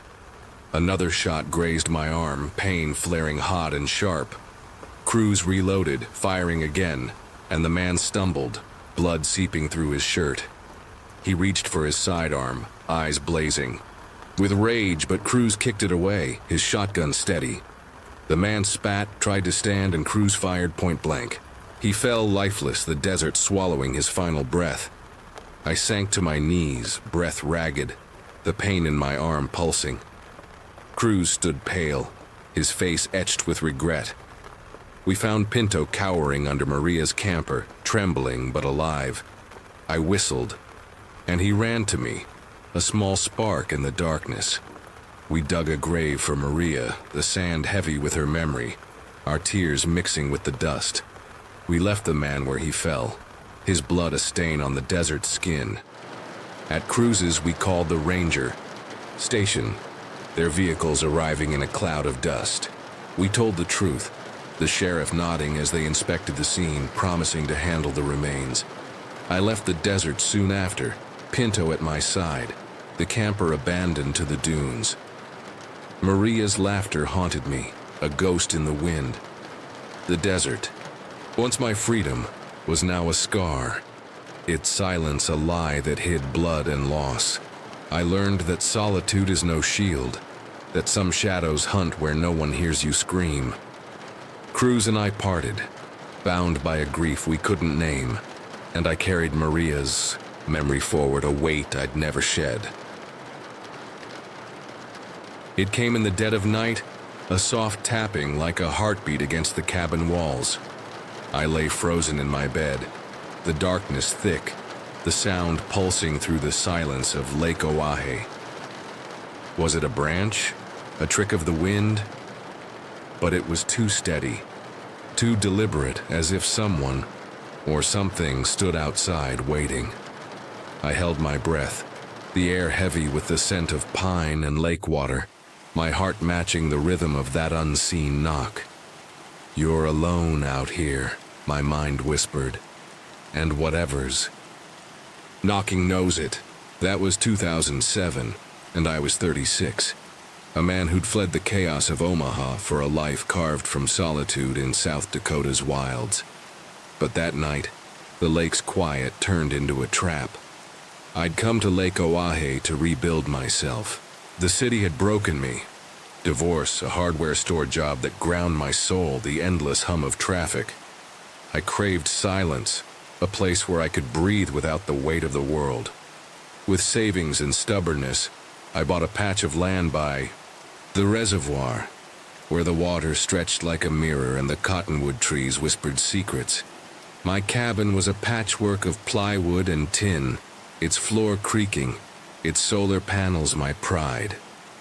I'd wake to dawn's glow, brew coffee on a wood stove, its smoke curling like a prayer, and fish the lake's deep pools. At night I'd sit under the stars, the wind carrying the lake's cool breath, feeling whole. Herb, a retired rancher a mile away, was my only friend, his cattle ranch a speck across the hills. We'd trade fish for beef, swap jokes, and laugh at the weather's whims. You ever hear something that changes everything? That tapping stopped as suddenly as it began, but it left a shadow in my mind. I shook it off, blaming sleepless nights, and rode my dirt bike to the lake's edge. The mud cracked from summer's drought. The shoreline was a maze of driftwood and reeds, the water low, glinting like broken glass.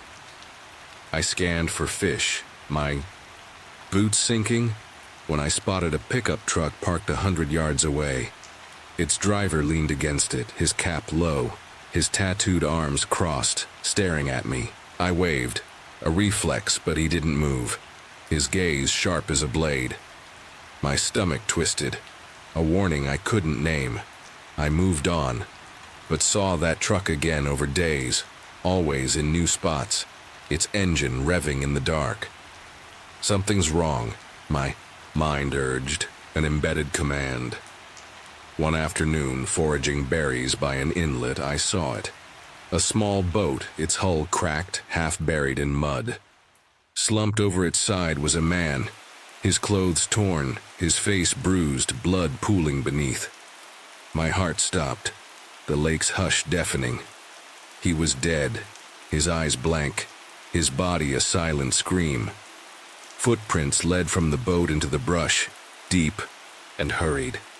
I stepped closer, my hands trembling, the smell of decay sharp. Who did this? I fumbled for my phone, but the signal was dead unless I climbed a hill.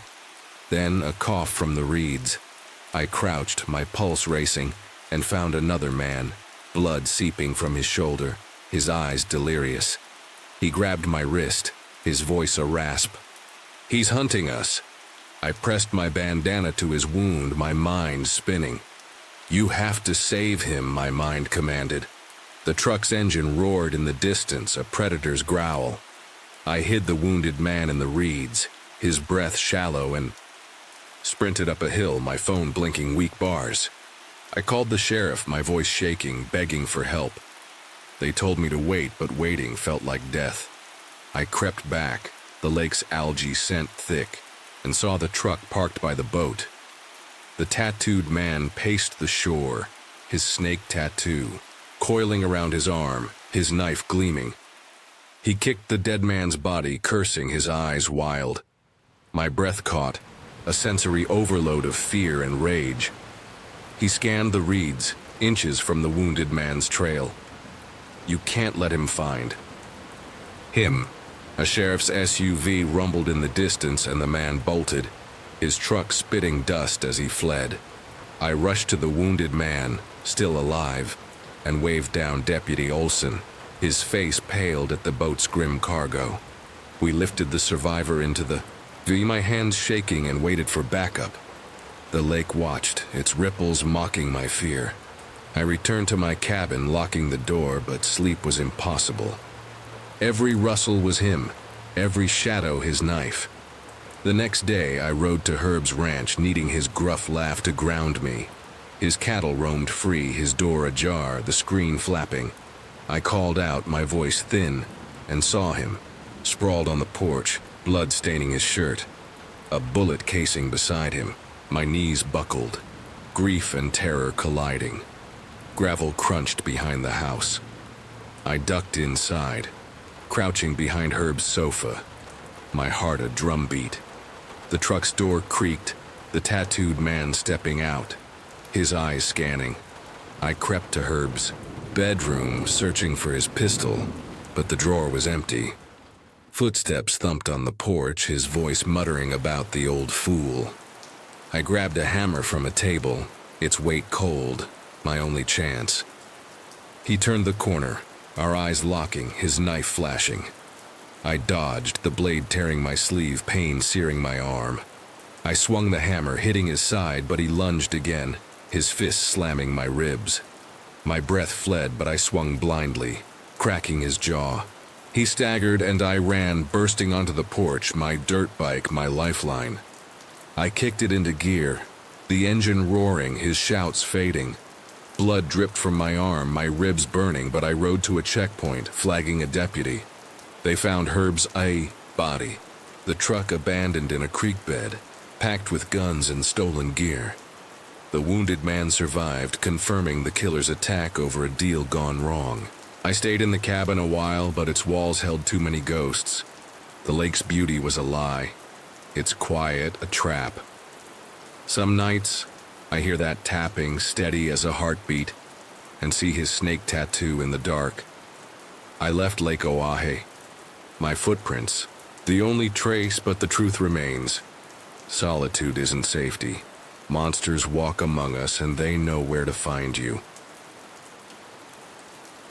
The Chattahoochee National Forest loomed under a 2005 moon, its pines swaying like silent watchers in the dark. I, Clint Moore, stood on my cabin's porch, the air thick with cedar and secrets. How could I know a man with a machete was already stalking the shadows, his blade hungry for blood? I'd never fit in cities. Atlanta's noise, car horns, crowded streets, and the grind of my old job felt like a weight I couldn't carry.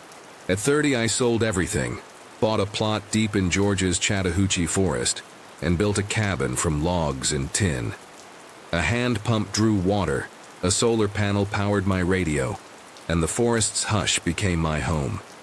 I lived simply, gathering firewood, fishing in clear creeks, and savoring mornings when the sun painted the pines gold. This was freedom, raw and unyielding, a world where I answered only to myself. Life in the forest had its own rhythm. I'd haul wood, the axes swing grounding me, and fish for trout, their silver flashes a quiet reward. Evenings I'd sit on my porch, a cold drink in hand, the cricket's song filling the air. The forest was alive. Squirrels darted through underbrush. Owls called from high branches, and the creek's murmur soothed my soul. I'd hike to ridges, picking wild blueberries, their tartness a taste of the wild. My only regular company was Gary, a local fisherman I'd met by a stream. We'd swap stories over coffee, his dry humor cutting through the forest's stillness. Gary once told me of a night he'd camped here, hearing a voice that wasn't human, calling his name from the dark. "This place tests you, Clint," he said, half smiling, half serious. "Have you ever felt the forest's calm was a mask for something sinister?" For nearly a year, the Chattahoochee was my sanctuary. I'd stack firewood, each log a promise of warmth, and tune my radio to weather reports, its static a tether to the world. I'd walk old trails, the pines towering like guardians, their needles carpeting the earth. But a few weeks after settling, the forest changed. One morning I found footprints near my cabin, small and deliberate, not mine. They circled the back windows as if someone had studied my home. A tin of beans I'd left outside vanished, no mess left behind. I told myself it was a raccoon, but the tracks were human, boots with careful steps. Unease settled in my gut, but I pushed it down. This was my haven, and I wouldn't let fear take it. Days later, I found a rusted truck a mile northeast, hidden among pines. Its tires were slashed, windows broken, and the bed held empty fuel cans, abandoned for years. I poked around, the metal cold under my fingers, but felt eyes on my back. I turned, seeing only shadows, yet my pulse raced. That night, I saw my reflection in the cabin window, scruffy beard, tired eyes, a man fighting to keep his peace. I made chili, the pot's steam warming the air, but a twig snapped outside. I grabbed my rifle, heart pounding, and stepped onto the porch. "Who's there?" I called, my voice too loud in the stillness. No answer, but a figure stood by the tree line, tall in a dark jacket, facing away. "Need help?" I asked. He turned, then vanished behind a trunk. My skin prickled. The forest's silence now a threat. Ever feel the dark is watching, waiting for you to blink? The next morning, I found a bundle of sticks by my doorstep, arranged in a neat pattern, like a message I couldn't read. I tried to laugh. Free firewood, I told myself. But the humor felt hollow. More sticks appeared over days, each pile more deliberate. A warning carved in wood. Night brought rustling in the brush. Too close, too human. I radioed Gary, asking him to stay a few days. He arrived with his shotgun, his presence a shield against my growing dread. That first evening we sat on the porch, sharing a bottle of whiskey. Gary told of a date gone wrong in Atlanta, and I recounted locking myself out of my old apartment thrice in a week. We laughed, the forest's weight lifting for a moment. But as the whiskey warmed us, footsteps crunched under the pines. We froze, eyes locked. Gary signaled for silence. In the moonlight, a man edged closer. Tall, lean, stringy brown hair, his face scarred from old fights. His clothes were torn, and a machete gleamed in his hand. He didn't look lost. He looked angry, purposeful. Gary called, "Everything okay, friend?" The man advanced, silent. Gary raised his shotgun, but the man charged, machete swinging. Gary dodged, but the blade cut deep into his arm. He stumbled, blood soaking his sleeve.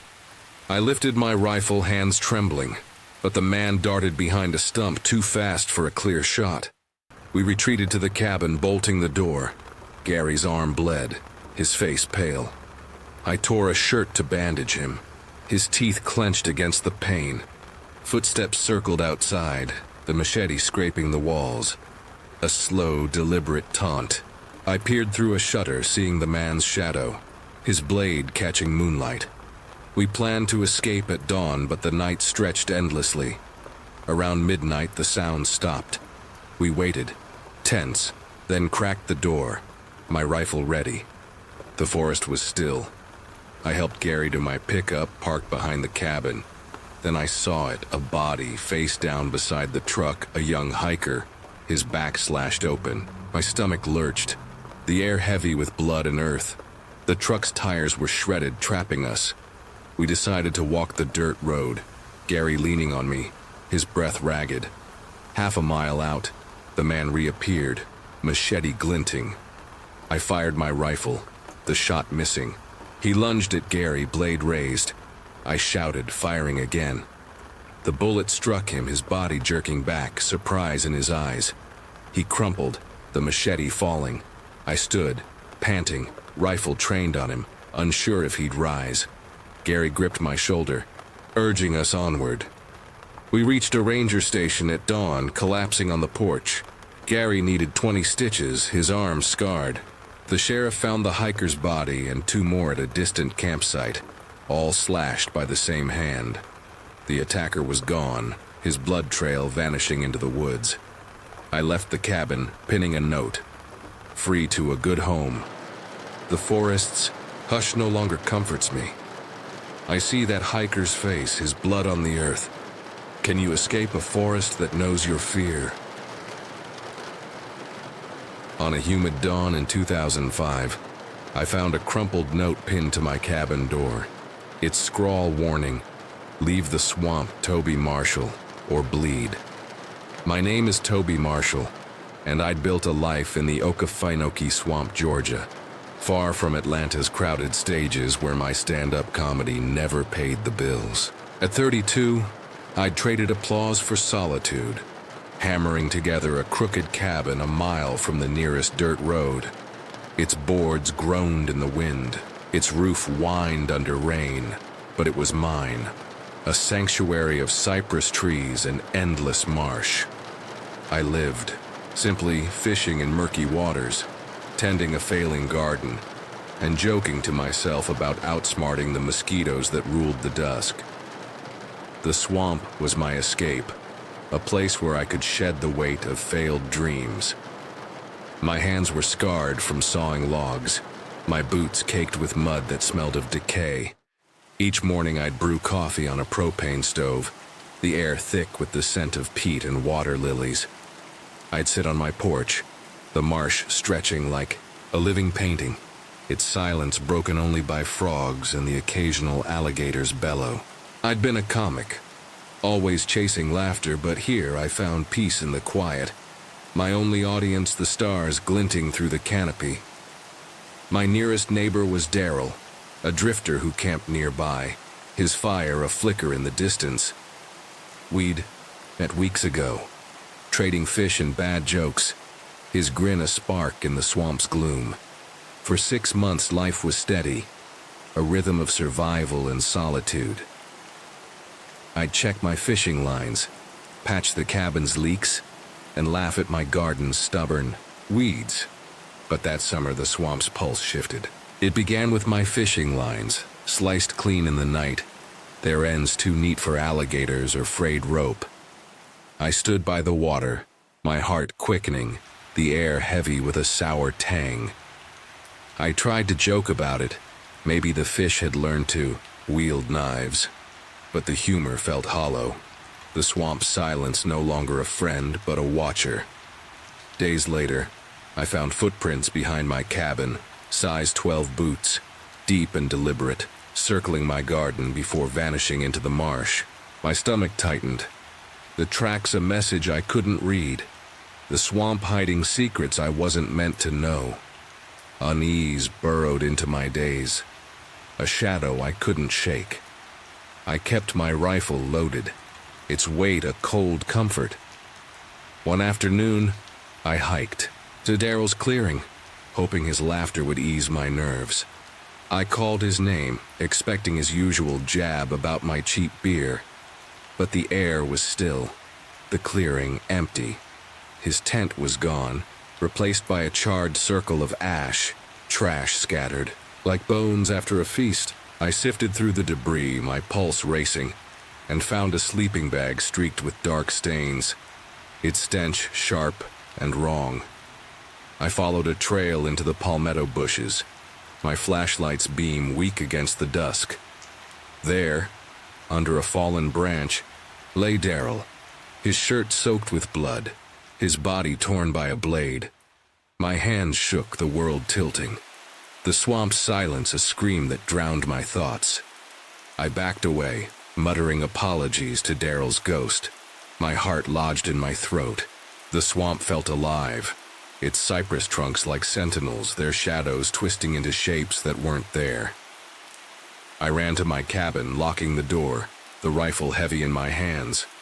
The night was a prison, each croak and rustle a threat. The note on my door, a promise of violence. I barely slept, the swamp's chorus mocking my fear. At dawn, I packed a bag, planning to drive my Chevy pickup to a general store 30 miles away, where a phone could summon help. But outside, fresh footprints circled my cabin, the same boots leading toward Daryl's camp. My blood ran cold. The swamp a trap, its waters hiding eyes that watched my every move. I hiked to my truck, the trail muddy, mosquitoes swarming like a curse. The swamp's heat pressed against me, each step a battle against panic. I tripped on a cypress knee, cursing my clumsiness, the humor bitter in my throat. Halfway there, voices stopped me cold. Two men, their tones low and urgent coming from the brush. I crouched behind tangled vines, my breath shallow, and peered through the leaves. They were dragging a body, its shirt crimson, the men's faces hard with purpose. One was tall, his head shaved, wearing army pants. The other was wiry, his movements frantic. Their eyes were empty, their hands steady. The swamp their accomplice in a dance of death. My heart hammered, the scene a mirror of Daryl's fate. They vanished into the palmettos, the body's weight leaving ruts in the mud. I waited, my limbs trembling, torn between running back or pushing forward. The truck was my only chance, 100 yards across a wooden bridge. As I crept closer, smoke curled from near the truck, a faint wisp that choked my hope. The wiry man was rummaging through my tailgate, my spare tire tossed aside, while the tall one sat in the driver's seat, rifling my glove box. I hid behind a cypress, my rifle back at the cabin, my hunting knife a feeble defense. Their movements were practiced, predators in a world I'd thought was mine. I shifted, a branch snapping under my foot. The tall man's head jerked up, his shout sharp as a blade. They fanned out, the tall one drawing a pistol, the wiry one clutching a knife. I bolted left, throwing my knife in desperation, nicking the wiry man's arm. He stumbled but lunged, his blade grazing my side, pain flaring hot and sharp. We grappled in the mud, his eyes wild, a killer's gaze that saw no mercy. A shot rang out, the tall man's bullet-clipping bark above my head. I wrestled the wiry man's wrist, rolling in the muck, and broke free, sprinting into the swamp. The trees closed around me, the water splashing, the swamp a labyrinth that hid me from death. Their shouts faded, the swamp's embrace my only shield. I zigzagged through pools, thorns tearing my skin, until I reached a dirt road. A farmer's pickup slowed, his eyes wide at my bloodied shirt and torn clothes. I told him everything, my voice shaking, and he drove me to a diner 20 miles away. I called the sheriff, my words tumbling, the swamp's horrors spilling out.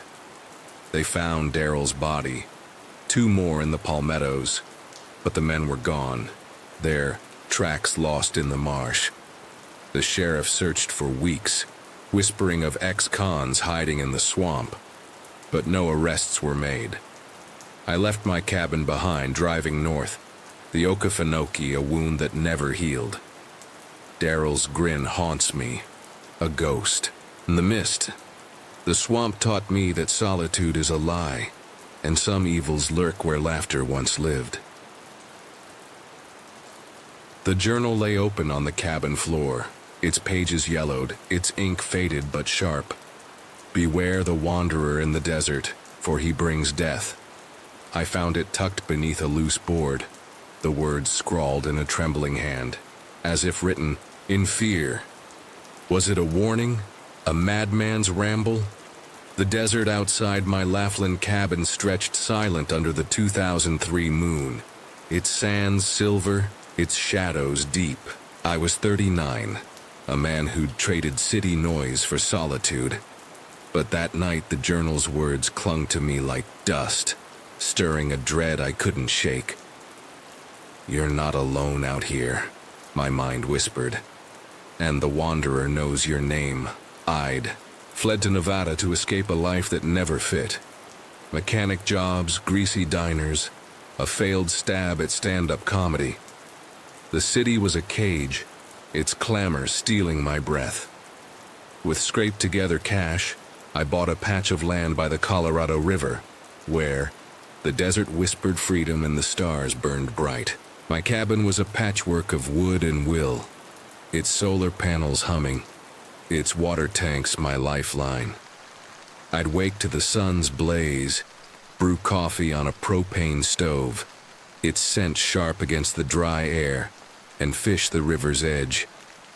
At night, the desert's hush wrapped me, a quiet I thought was mine.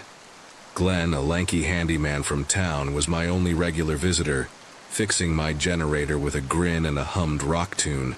We'd share cold drinks, laugh at my bad jokes, and feel the world fade away. You ever feel a warning in your bones, like the air itself is watching? The journal's words haunted me, its wanderer a shadow in my thoughts. I pushed it aside, blaming desert isolation, and rode my ATV across the dunes, the sand stinging my face. Then we heard it, a sputtering engine, coughing like a dying beast. Glenn and I followed the sound, finding a pickup truck with a popped hood, its driver shirtless under the scorching sun. He waved, but his eyes, hard, worn, tattooed skin stretched tight, sent a chill through me. "Got water?" he asked. Voice cracked.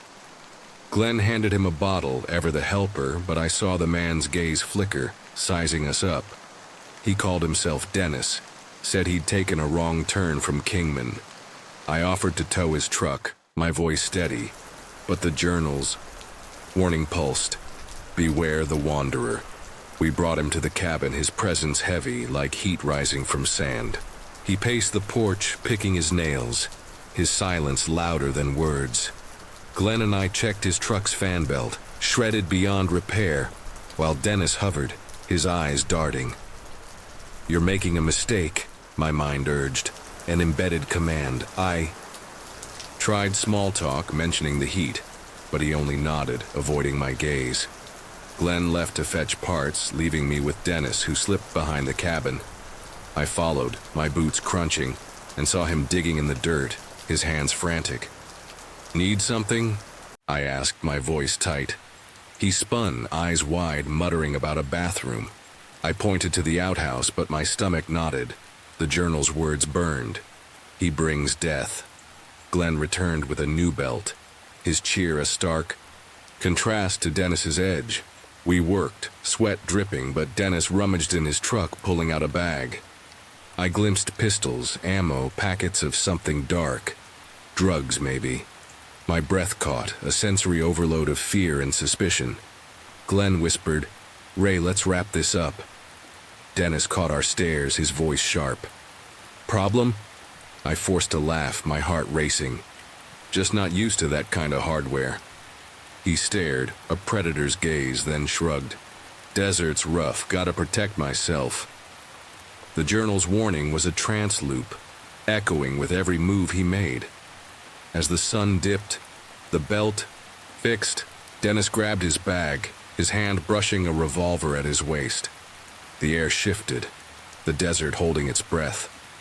He pointed the gun at me, his voice cold. "Get on the ground." My knees hit the dirt, my mind screaming. "You let him." And he shouted at Glenn, who froze, his eyes wide. Before I could speak, Dennis fired, and Glenn fell, blood blooming across his chest. My hands shook, the desert spinning, Glenn's lifeless form a wound I couldn't close. Dennis marched me to the cabin, the gun at my spine, his voice a growl. "Open it, everything inside's mine." He ransacked the place, water jugs, food, my meager cash stuffed into his bag. I stood, my mind racing, the journal's words a pulse. Death follows him. He spat on the floor, sneering. "You live alone?" I nodded, my voice steady despite the fear. "Just me, not worth your trouble." He laughed, a hollow sound that chilled me. My hunting rifle leaned in the corner, a faint hope. When he turned to a drawer, I lunged, my hands closing around the stock. He spun, firing twice. One bullet grazed my arm, pain searing, the other hit the wall. I dropped the rifle, my vision blurring, the desert's heat pressing in. "You can't die here," my mind commanded. Dennis loomed, his revolver raised, but he glanced outside as if sensing a threat. I seized the moment, grabbing his wrist, twisting the gun away.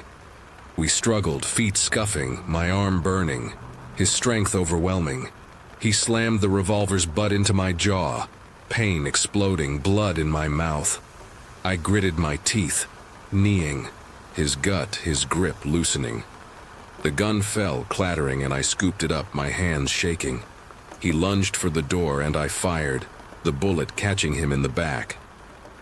He stumbled, falling face first onto the porch, blood pooling, his body still. I stood, panting, the journal's warning fulfilled. The desert was silent, the stars indifferent.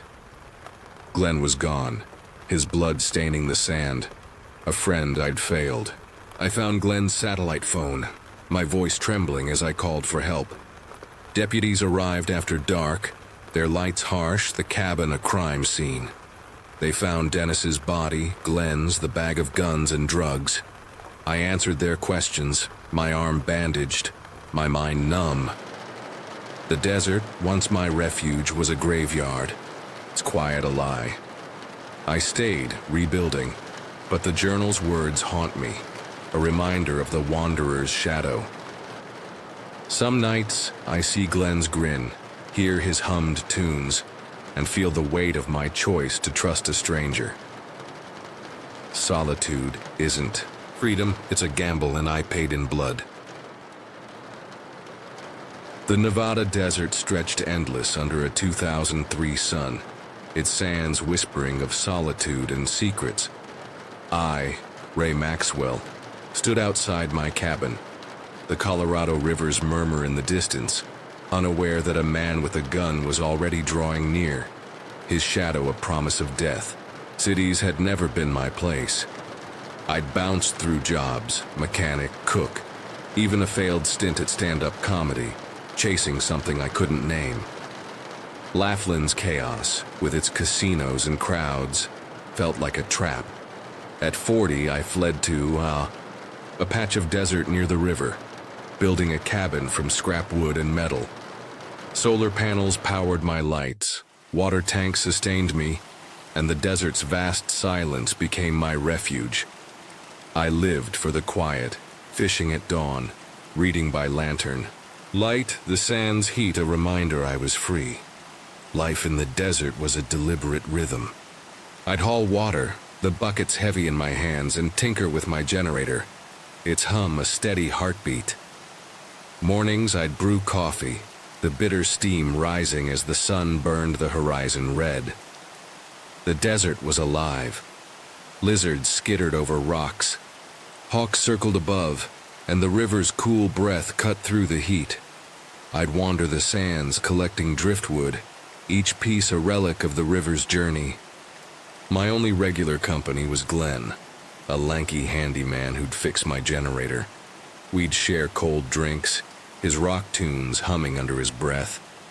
Once Glenn told me of a job in the desert's heart, finding a car abandoned, its seats stained with something he wouldn't name.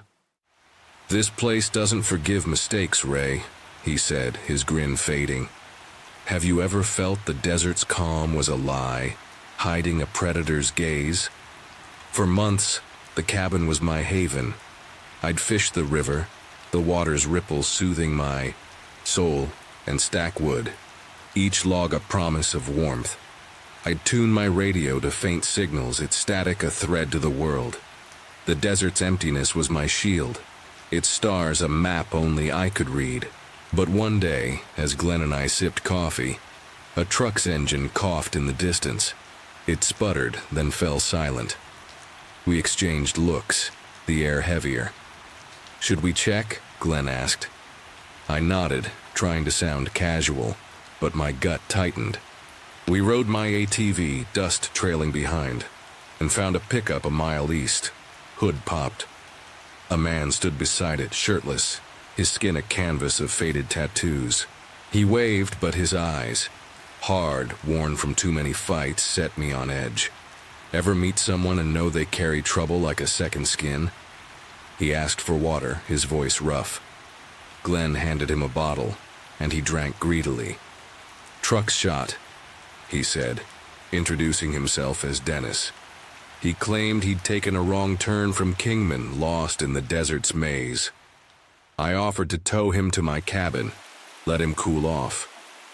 We brought him back, setting him on a porch chair with another bottle. Glenn and I checked the truck's fan belt, worn to threads. Dennis paced, picking his nails, avoiding my gaze. I tried talking about the heat, but he only nodded, his silence loud. Something felt wrong, like a storm brewing in clear skies. Glenn left to fetch parts, and Dennis wandered behind the cabin. I followed, finding him digging in the dirt. "Need something?" I asked. He spun, eyes wide, claiming he sought the outhouse. I pointed it out, my skin prickling. Glenn returned with a belt and battery, working under the fading sun. Dennis hovered, then pulled a bag from his truck, setting it on the tailgate. I glimpsed inside, pistols, ammo, packets of something illicit. Glenn whispered, "Let's wrap this up, Ray." The air grew thick, Dennis's gaze sharpening. "Problem?" he asked, voice edged. I forced a laugh. "Just not used to that kind of gear." He shrugged, saying the desert demanded protection, but his eyes never left us. As we finished the belt, Dennis drew a revolver, pointing it at me. "Get on the ground," he ordered. I dropped, heart pounding. He shouted at Glenn, who hesitated, his chest rising fast. Before I could speak, Dennis fired, and Glenn fell, blood spreading across the sand. My world tilted, the desert's heat suffocating. Dennis forced me to my feet, the gun at my spine, demanding I open the cabin. I stammered agreement, my mind racing. Inside, he ransacked the place, grabbing water jugs, food, and my small cash stash. His revolver stayed cocked, his glances pinning me. "You live alone?" he spat. I nodded, voice shaking. "Just here for peace." He laughed, a cold bark. Everyone's got something to take. I eyed my hunting rifle in the corner too far. He turned, rummaging a drawer, and I lunged for it, my hands closing around the stock. He spun, firing twice. One bullet hit the wall, the other tore my arm. Pain seared, the rifle slipping. I stumbled, knees hitting the floor.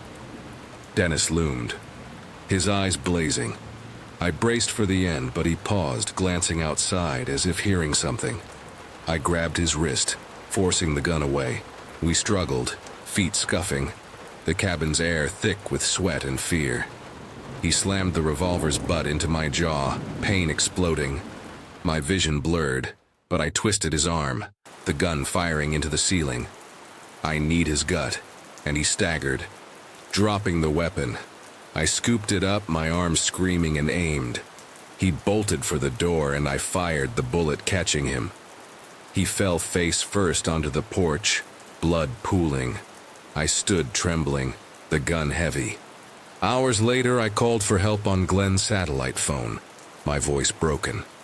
A deputy arrived, finding me shaking by the steps. Glenn dead, Dennis lifeless. The cabin became a crime scene, questions endless. I stayed, but the desert's beauty turned hollow. I see Glenn's face, his blood in the sand. Can you rebuild peace on ground stained with death?